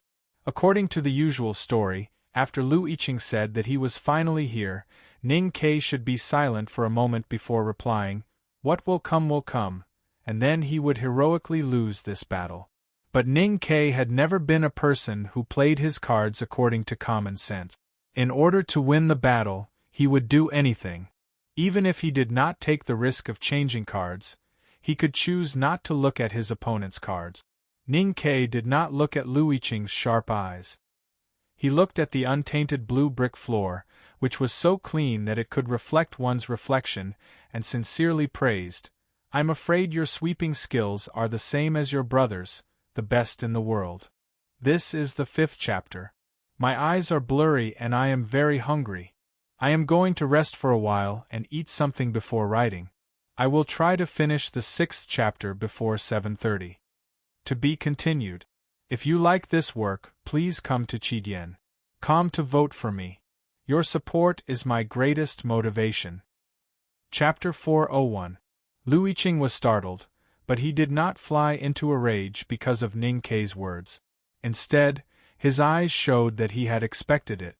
He calmly explained, "I have been sitting on the futon these days. Although I didn't mean to, it always affected the cleaning of the academy. So I tried to do it myself. But I am familiar with it, so I don't admire it." Ning Ke did not expect that the other party would not be angry. He was surprised and naturally became vigilant, but he did not show it in his expression or words. He smiled and said, "I'm more used to using a broom." Lu Yiqing smiled mockingly, thinking that they were going to start bickering again. It seemed that Ning Ke was indeed as rumored. He would never miss any opportunity to disturb his opponent's mood. However, just as he was about to reply, Ning Ke suddenly stopped smiling. He brushed the front of his academy uniform with his left hand and put his right hand in the air in front of him. He said calmly and attentively, "Please." His posture was very imposing, and the calm and focused expression on his face, coupled with the extremely concise word "please," immediately attracted a round of cheers from the crowd. The sudden change in the atmosphere made Lu Yiqing squint his eyes. According to the Cultivation World's description of Mr. 13 of the Academy, Ning Ke, he was a ruthless and decisive person, but he was used to talking nonsense and bickering like a child. The Judicial Department of the West Hill Divine Palace had once commented that all the nonsense, bickering, and childish impulsiveness were just Ning Ke's tricks to disturb his opponent's state of mind. Lu Yiqing thought that he had a deep understanding of Ning Ke's temperament. That was why when Ning Ke said those mocking words that were enough to make many people lose their minds and even vomit blood, he could stay calm. He was even prepared to talk to this person for a long time under the watchful eyes of the crowd. However, he did not expect that the other party would be so direct and simple today. Could it be that he really had some kind of fortuitous encounter after cultivating in seclusion in the cave for 3 months? Lu Yiqing glanced at Ning Ke warily and turned to walk to the center of the clean and dustless ground. As he stepped forward, his emotions gradually returned to the initial absolute calmness.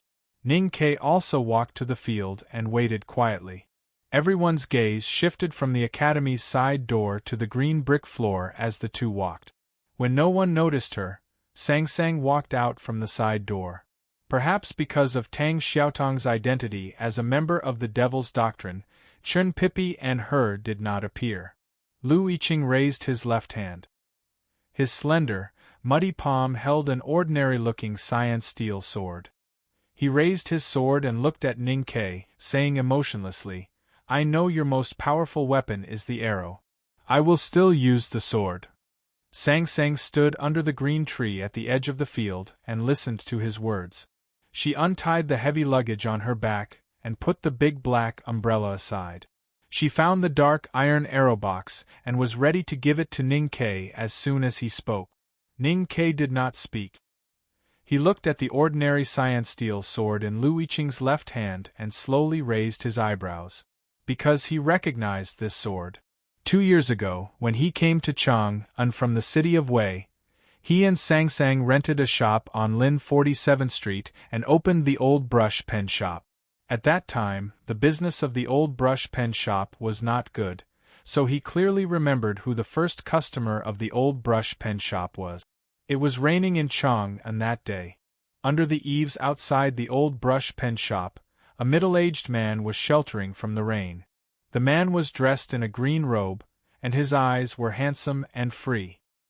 His smile could brighten up the gloomy rain. The middle-aged man was the owner of the shop and habitually wore a sword on his waist.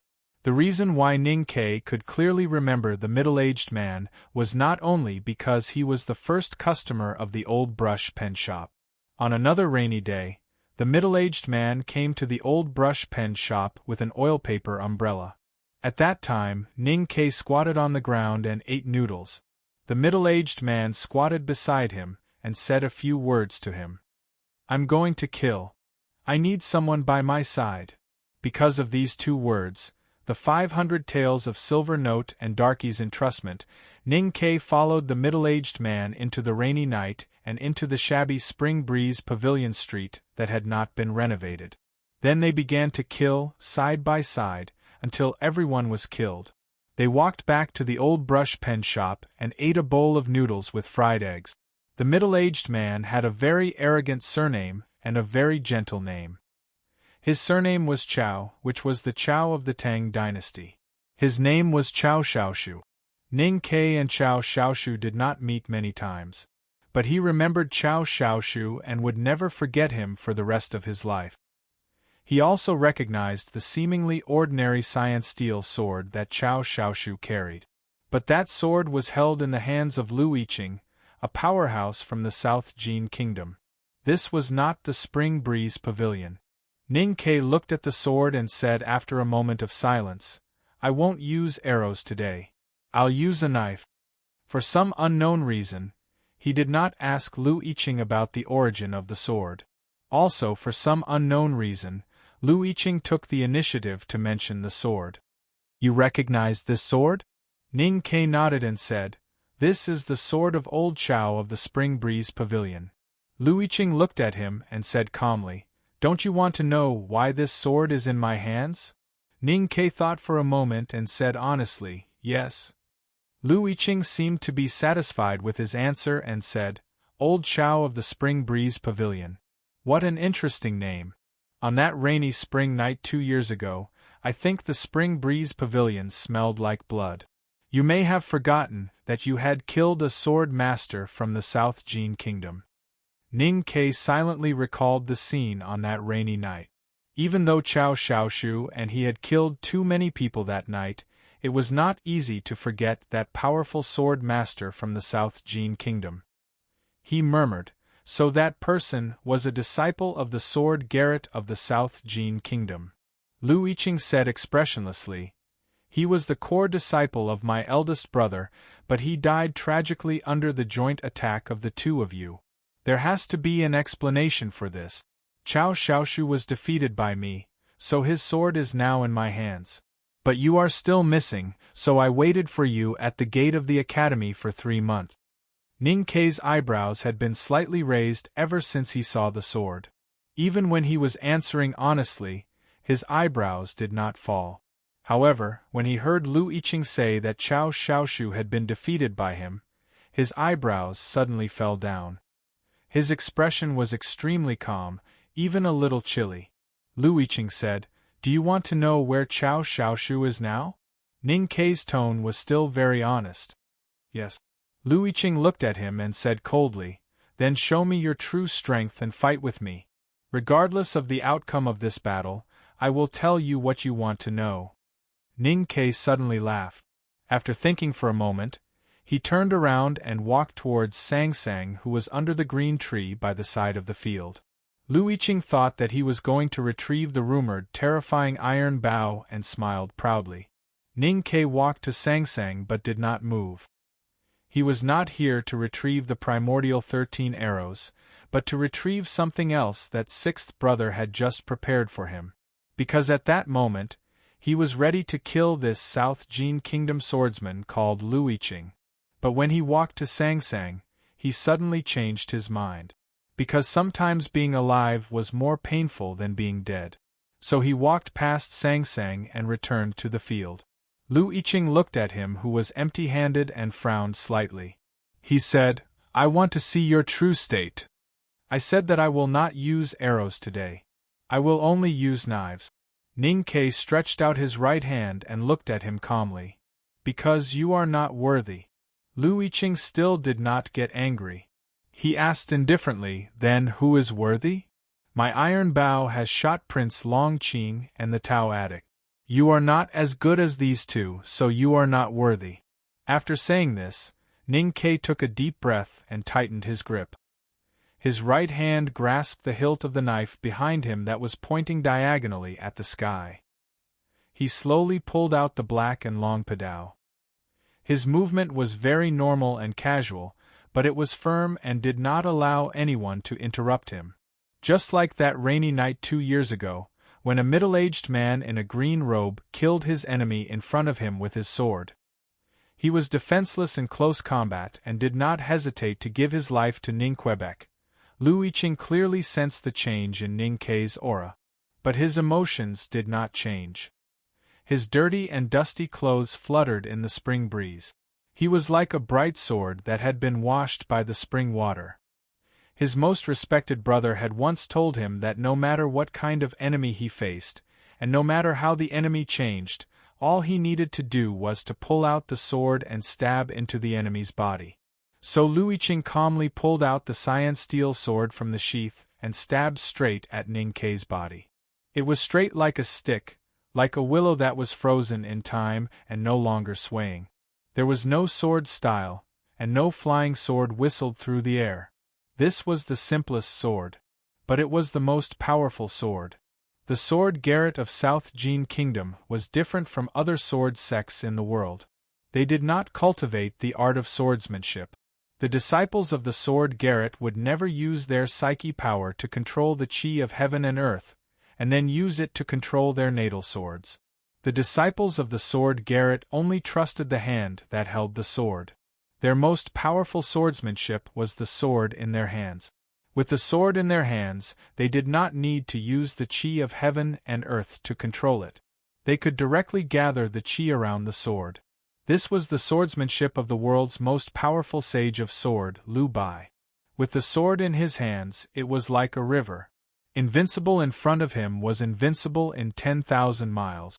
The loneliness of the past years in the private school of his hometown, the cold looks he received after coming to the sword Garrett, the thoughts he gained after sitting in front of the academy for 3 months, the scornful looks of the Tangs, the angry but silent discussions, and the pride in the depths of his heart, all melted into this one sword.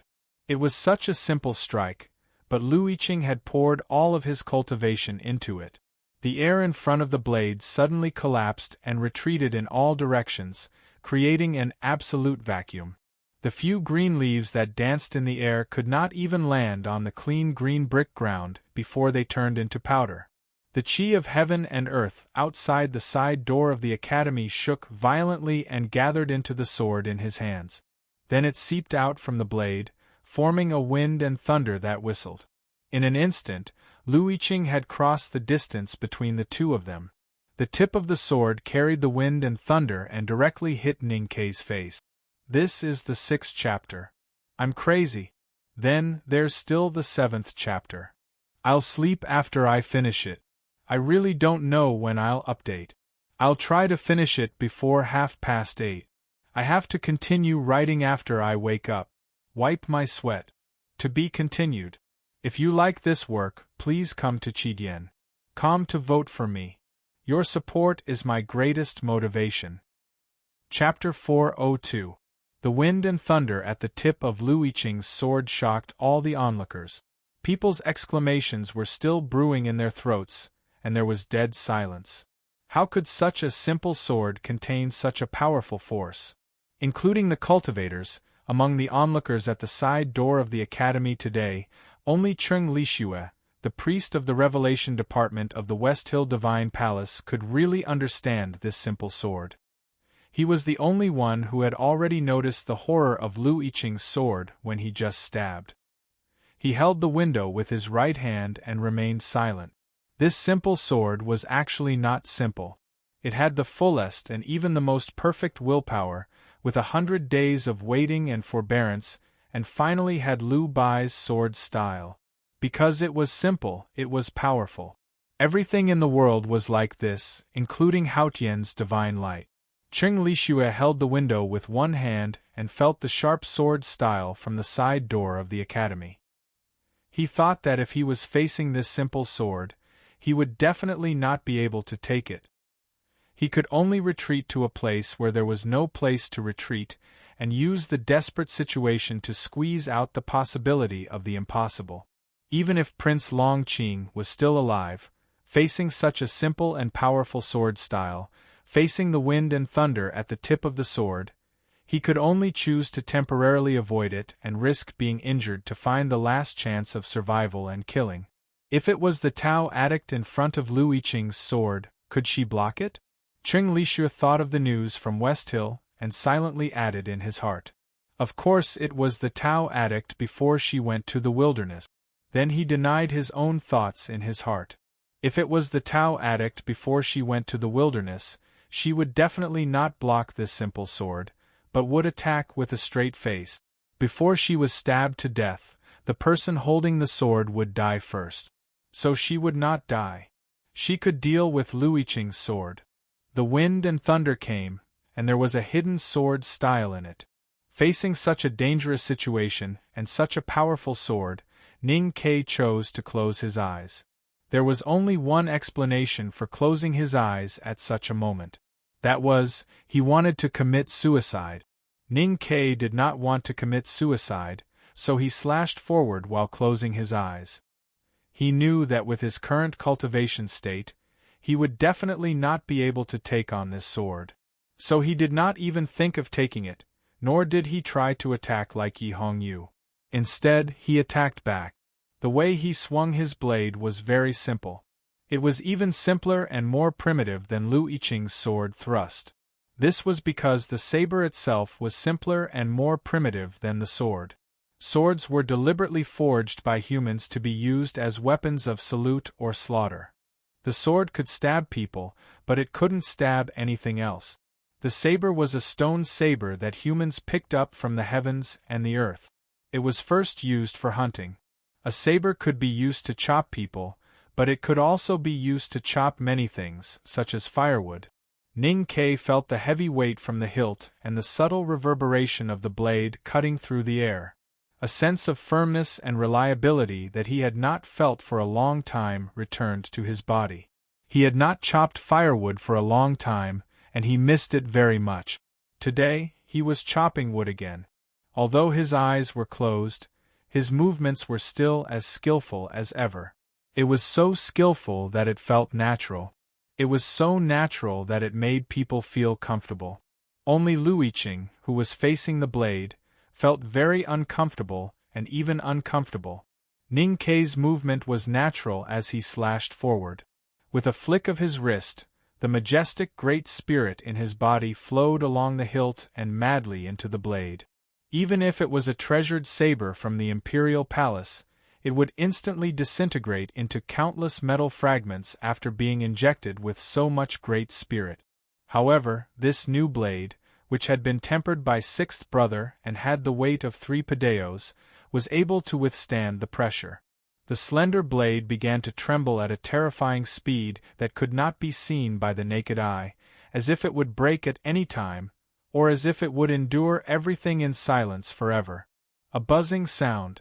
Previously, when Lu Yiqing had revealed his state, the black brick floor seemed to be spotless. However, at this time, the finest ash in the cracks of the black bricks was shaken out by Ning Kei's saber momentum and scattered in all directions. The people of Chang, and who were watching the battle, could not see what was happening at all. The scene in their eyes was still at the moment when Lu Yiqing's wind and thunder sword was about to pierce Ning Kei's face, and the saber in Ning Kei's hand was just an ordinary saber in the air. Only cultivators with a high state could clearly feel that there was a majestic aura of heaven and earth dancing around the padao in Ning Kei's hand. The amount and purity of this aura of heaven and earth was even more terrifying than the chi of heaven and earth absorbed by Lu Yiqing's wind and thunder sword. Cheng Lixue also held onto the window with his right hand. His body was tense and his face was full of shock. He Mingqi, who was standing by the carriage, suddenly looked up and held the wheel with his right hand. The green leaves in the air that were crushed into powder by Lu Yiqing's sword style turned into nothingness when they touched the saber wind. A wildflower that was peeking out from the crack of the stone steps in the distance disappeared in an instant. Ning Kei's saber and Lu Yiqing's sword finally met. The saber momentum was so majestic that it suppressed the wind and thunder on the tip of Lu Yiqing's sword. It trembled uncontrollably, as if it was a candle in the wind that could be extinguished at any time. Lu Yiqing was shocked. He did not expect that Ning Kei, who was the weakest person on the second floor of the academy and was even labeled as the shame of the academy by the Tao addict, could display such a powerful cultivation at this time. But he did not intend to retreat or stop his sword momentum. The sword in his hand was still moving forward. That was because he had been meditating at the side door of the academy for 3 months. He was fully prepared for what might happen in this duel, including Ning Kei's sudden increase in state after his hard cultivation. He firmly believed that when Ning Kei's saber and his sword met, there would definitely be a slight delay. Because as long as one was human, he would definitely think. As long as he thought, Ning Kei would think of Chao Xiaoshu from the sword in his hand. Why was Chao Xiaoshu's sword in his hand? Did Chao Xiaoshu really lose to him? Was Chao Xiaoshu alive or dead? If Chao Xiaoshu was alive, would Ning Kei still be able to cut him down with his saber? Weren't you worried that Chao Xiaoshu would die with me after this cut? Did you think you could stop thinking by closing your eyes and not looking at the sword? Lu Yiqing thought coldly. He firmly believed that Ning Kei could think. Even if Ning Kei had an inhuman willpower and could ensure that there was no delay in the movement of the saber, there would definitely be a gap in his state of mind. When strong people fought, they fought for victory and defeat were often decided by a single thought. Lu Yiqing knew that he could seize the gap in Ning Kei's state of mind, and he had been preparing for this for a long time. However, Ning Kei's movement did not stop at all. He closed his eyes and chopped down in front of him with his saber. The chopping was so decisive and ruthless. His thoughts did not stop either. The reason why he closed his eyes was not because he did not want to see Chao Xiaoshu's sword. He did not even think about whose sword it was. He did not even think that Chao Xiaoshu might be dead or imprisoned in the sword garret. If he chopped down with his saber, Chao Xiaoshu might really die. He did not think about anything. He just wanted to chop down the saber in his hand. This kind of thinking was very simple. Much simpler than Lu Yiqing's thinking. So much more powerful. The padao in Ning Kei's hand suddenly became brighter. Countless golden rays of light shot out from the dark blade, like a sun leaping out of the sea of clouds, or like a burning cloud in the twilight. The golden rays shot out from the blade were gathered by Ning Kei's psyche power. They did not scatter around, but turned into a flame and hit Lu Yiqing's face directly. Cheng Lishua's hands, which were holding the window frame, suddenly tightened and stood up in the carriage. With two cracking sounds, the window frame was smashed, and a big hole was made in the carriage. He Mingqi, who was standing beside the carriage, did not notice the movement behind him. His right hand, which was holding the wheel, was so nervous that his knuckles sank deep into the wheel, and sawdust flew everywhere. The two looked at the side door of the academy in shock and shouted in disbelief, "Divine skill!" A shrill scream came from the brick ground in front of the side door of the academy. Thousands of rays of light from Ning Kei's padao hit Lu Yiqing's face like flowing fire. The pure Haotian's divine flame reflected in his eyes, and then pierced into his sense of perception, causing him a sharp pain. However, his eyes felt real pain, and all light disappeared in an instant. The world became dark. No matter how strong his sword heart was, he could not help but lose focus, and the momentum of his sword was disrupted. The padao in Ning Kei's hand hit Lu Yiqing's sword. The momentum of the padao was overwhelming. The wind and thunder on the tip of Lu Yiqing's sword suddenly disappeared like smoke. The burning padao continued to cut down. The sword in Lu Yiqing's hand broke into countless pieces. The momentum of the padao continued. Ning Kei closed his eyes and struck. He only knew Lu Yiqing's original position. Therefore, when the padao fell, it did not hit Lu Yiqing's body, who was screaming and retreating, but hit the brick ground. But as long as it was cut down, it was enough. The burning padao hit the ground heavily, and countless sparks flew. The Haotian's divine flame on the padao suddenly exploded, turning into a terrifying aura of heaven and earth, and hit Lu Yiqing's body through the air. The wind was strong. In this extremely vast aura of heaven and earth, Lu Yiqing's body was like a sandbag in a hurricane, lightly flying up and landing heavily on the hard ground. He rolled a dozen times in a row in a sorry state, only stopping when he hit a peach tree at the foot of the hill. There was a cracking sound, and it was unknown whether it was the peach tree or his bones that broke. Lu Yiqing held the peach tree with his trembling right hand and stood up with difficulty. At this time, his clothes were torn, and his body was covered in blood, stained with dust. It was a terrible sight. The peach blossoms that had bloomed for some time fell like rain, sprinkling on his body. The color was even thicker than the color of blood. The most terrifying thing was that his eyes looked as good as before, and even had the cold sword style from the beginning. However, looking at his blank expression, he could not see anything. After a moment, Lu Yiqing finally woke up from his muddle-headed state. Only when he was awake did he begin to feel fear, and because of the extreme fear, he began to go crazy. He looked at the sky with his blank eyes, and held the remaining hilt of the sword tightly in his hand, as if holding the last life-saving straw. He kept waving it around crazily, and shouted hoarsely, "How can you use divine skill? Who taught you divine skill? I will go to sleep after settling the accounts." To be continued. If you like this work, please come to Qidien.com to vote for me. Your support is my greatest motivation. Chapter 403.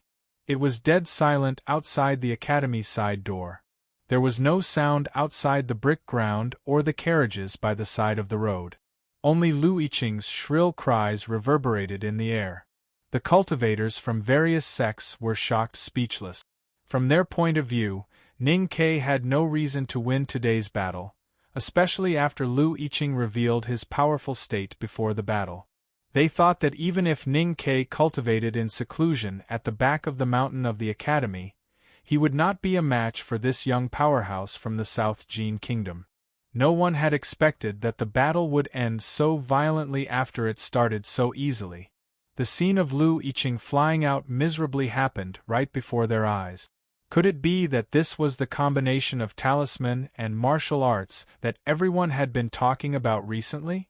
Could it be that Ning Ke had really cultivated both talisman and martial arts in seclusion at the academy and had succeeded? The cultivators by the side of the road pondered in shock. The spectators outside the side door did not think much of it. They could not understand the battle between the two powerhouses.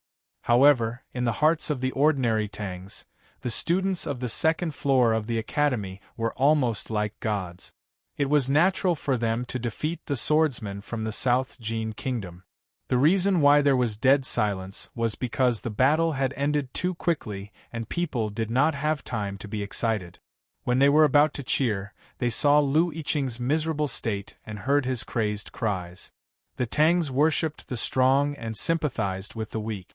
They did not like this person from the South Jin Kingdom who dared to challenge the academy.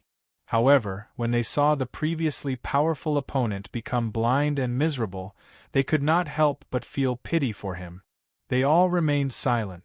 How do you know the divine skill? Lu Yiqing stood under the peach tree and looked at the sky with listless eyes. He held the sword hilt tightly in his hand and was finally more clear-headed than before. His face was filled with fear and great unwillingness. He suddenly became angry again. He held the sword hilt and stabbed everywhere like a madman. He shouted, "I can't accept this. Ning Ke, where are you? Come and fight with me again." Lu Yiqing was indeed very unwilling, especially after he found out that he was blind. His unwillingness became even stronger, directly turning his sadness and helplessness into anger. He was the younger brother of Lu Bai, the Sage of Sword. He was destined to be the leader of the new generation of disciples in the Sword Garret of South Jin Kingdom. Even the second brother of the academy believed that he had the potential to catch up to Lu Bai. From the first simple stroke, it could be seen that his cultivation in sword Taoism was extremely terrifying. In terms of strength and state, he was definitely not weaker than Ning Quebec. Even if he might be defeated in the battle because of a momentary slip, he should not be defeated so miserably and without the ability to fight back. Lu Yiqing used to think that the reason why Ning Ke could defeat Long Qing, Guan Hai and kill Dao Shi was not because he was stronger than them, but because he was lucky and cunning. He had been preparing for this battle for 3 months. Whether Ning Ke used the horrible iron arrow or the divine talisman left by Master Yensei, he had already prepared a way to deal with it. However, he did not expect Ning Ke to use a knife. From the beginning to the end of the battle, he only used his saber. He only used one stroke. Lu Yiqing believed that if Ning Ke had not hidden Haotian's divine light in his saber, he would not have been unprepared and lost so miserably. Looking at the dark night in front of him and recalling the process of the previous battle, he was filled with grief and indignation. He thought that if they fought again, he would definitely win.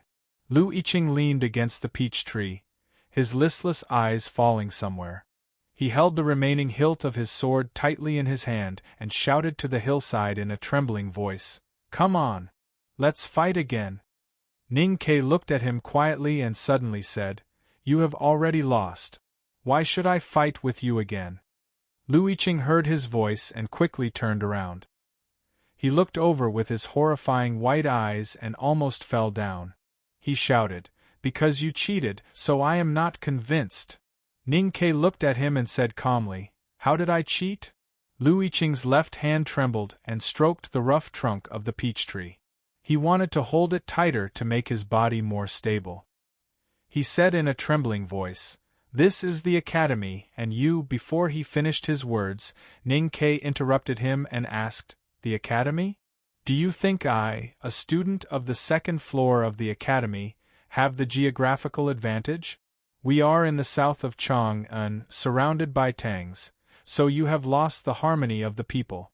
Or is it that today is the day I break out of seclusion, when my spirit is at its peak, so you have lost the timing?"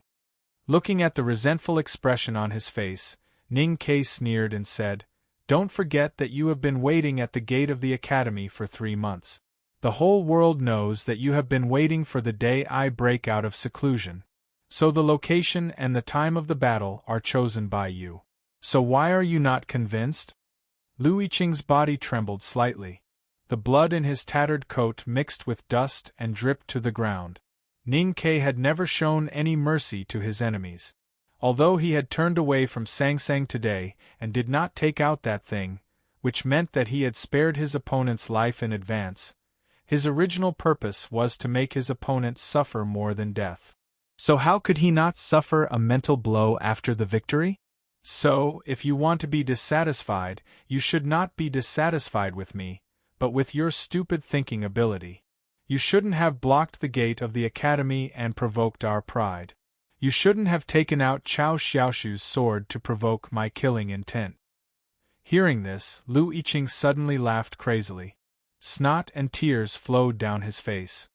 He pointed at Ning Ke with the sword hilt in his hand and shouted hoarsely, I know you are cold-blooded and heartless, but I have underestimated how heartless you are.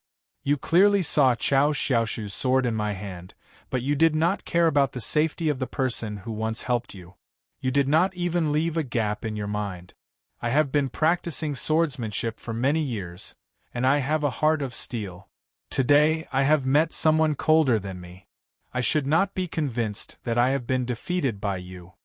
The proud young powerhouse from the South Jin Kingdom finally admitted defeat for the first time after today's defeat.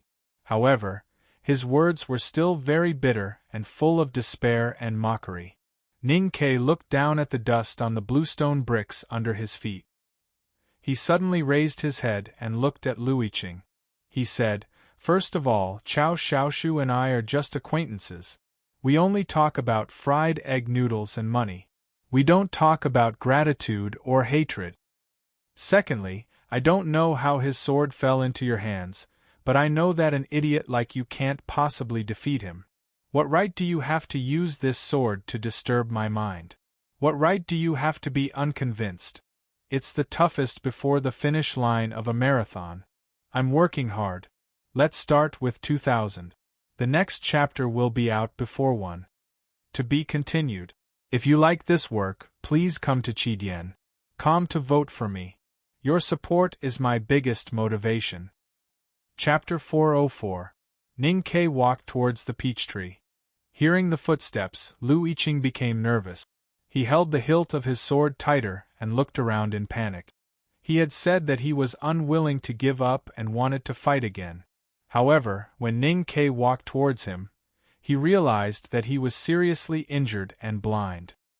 He could not even defeat an ordinary person, let alone Ning Quebec. Ning Ke stopped in front of Lu Yiqing and looked at his bloody and dirty face. He said, I know you are still unwilling to give up, because you think that I hid my strength and was too cunning. Lu Yiqing's body trembled slightly. He pursed his lips tightly and used his strong willpower to stop himself from moaning in pain and falling unconscious because of his injuries. This young powerhouse from the South Jin Kingdom used his silence and posture to show that he was still unwilling to give up. Actually, that's because you don't know what a battle is. You thought your sword move was simple enough, but it wasn't simple at all, because you thought about it for 3 whole months. You thought about how to deal with my arrows and talismans. You wanted to confuse me with words and Chao Xiaoshu. Ning Ke looked at him and said, And I didn't use talismans or arrows. I didn't even use any skills. I didn't think about Chao Xiaoshu or the sword in your hand. I didn't care about the relationship between you and the Sage of Sword. I didn't fear you, I didn't despise you, I didn't use words to test your will to fight, and I didn't use any tricks to confuse you. I just pulled out the knife from the sheath and slashed at you. Lu Yiqing understood a little and his body trembled more violently. Ning Ke looked at him and said, That's the real simple. After a moment of silence, Lu Yiqing said with a smile, I understand. Ning Ke said mercilessly, You don't understand at all. Simple thinking is the real simple. You thought too much. That's why you lost to me. And you said too much. Lu Yiqing leaned against the peach tree. His body shook and he almost fainted. Ning Ke didn't stop. He looked at him and continued, Before the battle, you said that if I fought you with all my strength, you would tell me where Chao Xiaoshu was. That was a stupid thing to say. At this point, he paused for a moment and looked at the blood-like peach blossoms under Lu Yiqing's body. He said, "Even if you don't tell me where Chao Xiaoshu is, I will still beat you into a pile of dog shit. You threaten me just to make me more aware of the necessity of beating you into a pile of dog shit. Now that I have beaten you into a pile of dog shit, I'd like to see if you will tell me where Chao Xiaoshu is. I'd like to see how you can still be unconvinced." Lu Yiqing finally understood why he had lost today. Although he was still unwilling, he had no choice but to admit defeat. However, as he listened to his opponent's incessant taunts, describing him as a pile of dog shit, and then thought of his heavy injuries and blind eyes, he immediately felt resentment. After a moment, the resentment turned into helplessness. As the appointed leader of the Sword Garret of South Jin Kingdom, he had lost to his opponent in front of the world. Moreover, he was blind and would never be able to recover his cultivation state. He might not even be able to hold a sword again. How could he avenge himself in the future? The pride in Lu Yiqing's heart gradually disappeared after this fiasco and Ning Kei's calm but ruthless post-battle analysis. He looked at the darkness in front of him and imagined the bleak future. His chest was filled with despair and his willpower suddenly collapsed. He leaned against the peach tree and sat down again. His right hand no longer had the strength to hold the sword hilt, because Ning Kei's words destroyed the last straw. Ning Kei took a step forward and picked up the sword hilt. He looked at it silently for a long time. This was indeed Chao Xiaoshu's sword. Of course, Chao Xiaoshu would not lose to someone like Lu Yiqing. Then why did his sword end up in the Sword Garret of South Jin Kingdom? During the battle, Ning Kei did not think about anything else in order to keep his state of mind clear and firm, and in order to make his chop as simple as possible. Now that the battle was over, those inauspicious judgments instantly poured into his mind, making his hand that was holding the hilt of the sword tremble slightly. After the bloody battle in the Spring Breeze Pavilion, many people in the world thought that Ning Kei and Chao Xiaoshu were close friends and very familiar with each other. That was why they could fight side by side while bathed in blood. However, Ning Kei knew that was not the case. The relationship between him and Chao Xiaoshu was that of the landlord and the tenant. It was like the relationship between the leader of the underworld in Chang and a hired killer. Or as he had said to Lu Yiqing, it was the relationship between a customer and a customer. The two of them could be described as romantic, but they had never talked about it. Most of the time, they talked about money and fried egg noodles. That was why he and Chao Xiaoshu were not that close. They had only met a few times, and he had never even been to Chao Xiaoshu's home. However, there would always be one or two people in the world who came out of nowhere. They would casually walk into your life and say a few words to you. Then, the two of them would live and die together. It was like when Chao Xiaoshu walked into the old brush pen shop on a rainy day. It was also like when Ning Kei and Zhua Er met in the village in the Yan territory. This kind of relationship was very faint, so faint that they might not have any contact for many years. Sometimes they would occasionally exchange letters. Even if they met on a bustling night boat, they would just raise their cups of wine and talk about the matters after parting before parting again. This kind of relationship was very strong. It was so strong that when they met again after many years, they would look at each other on the street and smile. Then, they would take the knife that the other person handed to them and fight against the endless enemies. And when you knew that the other person was in danger somewhere in the world and needed your help, no matter if you were taking the imperial examination or marrying a princess, you would throw away the brush in your hand without hesitation. You would tear up the examination paper on the table, push away the officials in charge of the palace examination, rush out of the imperial city, take off your new festive clothes, ignore the beautiful and shy bride by your bed, and ride a horse thousands of miles away. Ning Kei looked at the sword hilt in his hand and remained silent. He did not know where Chao Xiaoshu was now and what kind of situation he was facing. He suddenly realized that the fact that he was not familiar with Chao Xiaoshu was a beautiful premise. Because of this, he did not know if Chao Xiaoshu was a person who believed that as long as the sword existed, he would die. Because of this, he did not have to confirm that Chao Xiaoshu was dead. Ning Ke raised his head and looked at Luiqing, who was sitting under the peach tree like a dead person. He tightened his grip on his knife and took another step forward. He slowly and firmly raised his knife. The audience exclaimed.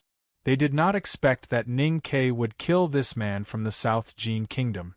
In the crowd, Professor Huang He frowned and shook his head worriedly, indicating that he should not act recklessly. I can only gnaw on it for 22,000 yuan. This is the hardest bone. The next chapter will be out before 3 o'clock. To be continued. If you like this work, please come to Chidian.com to vote for me. Your support is my greatest motivation. You're tuning in to the Phoenix Knights YouTube channel. Don't forget to subscribe and join us on this journey to catch the most captivating stories.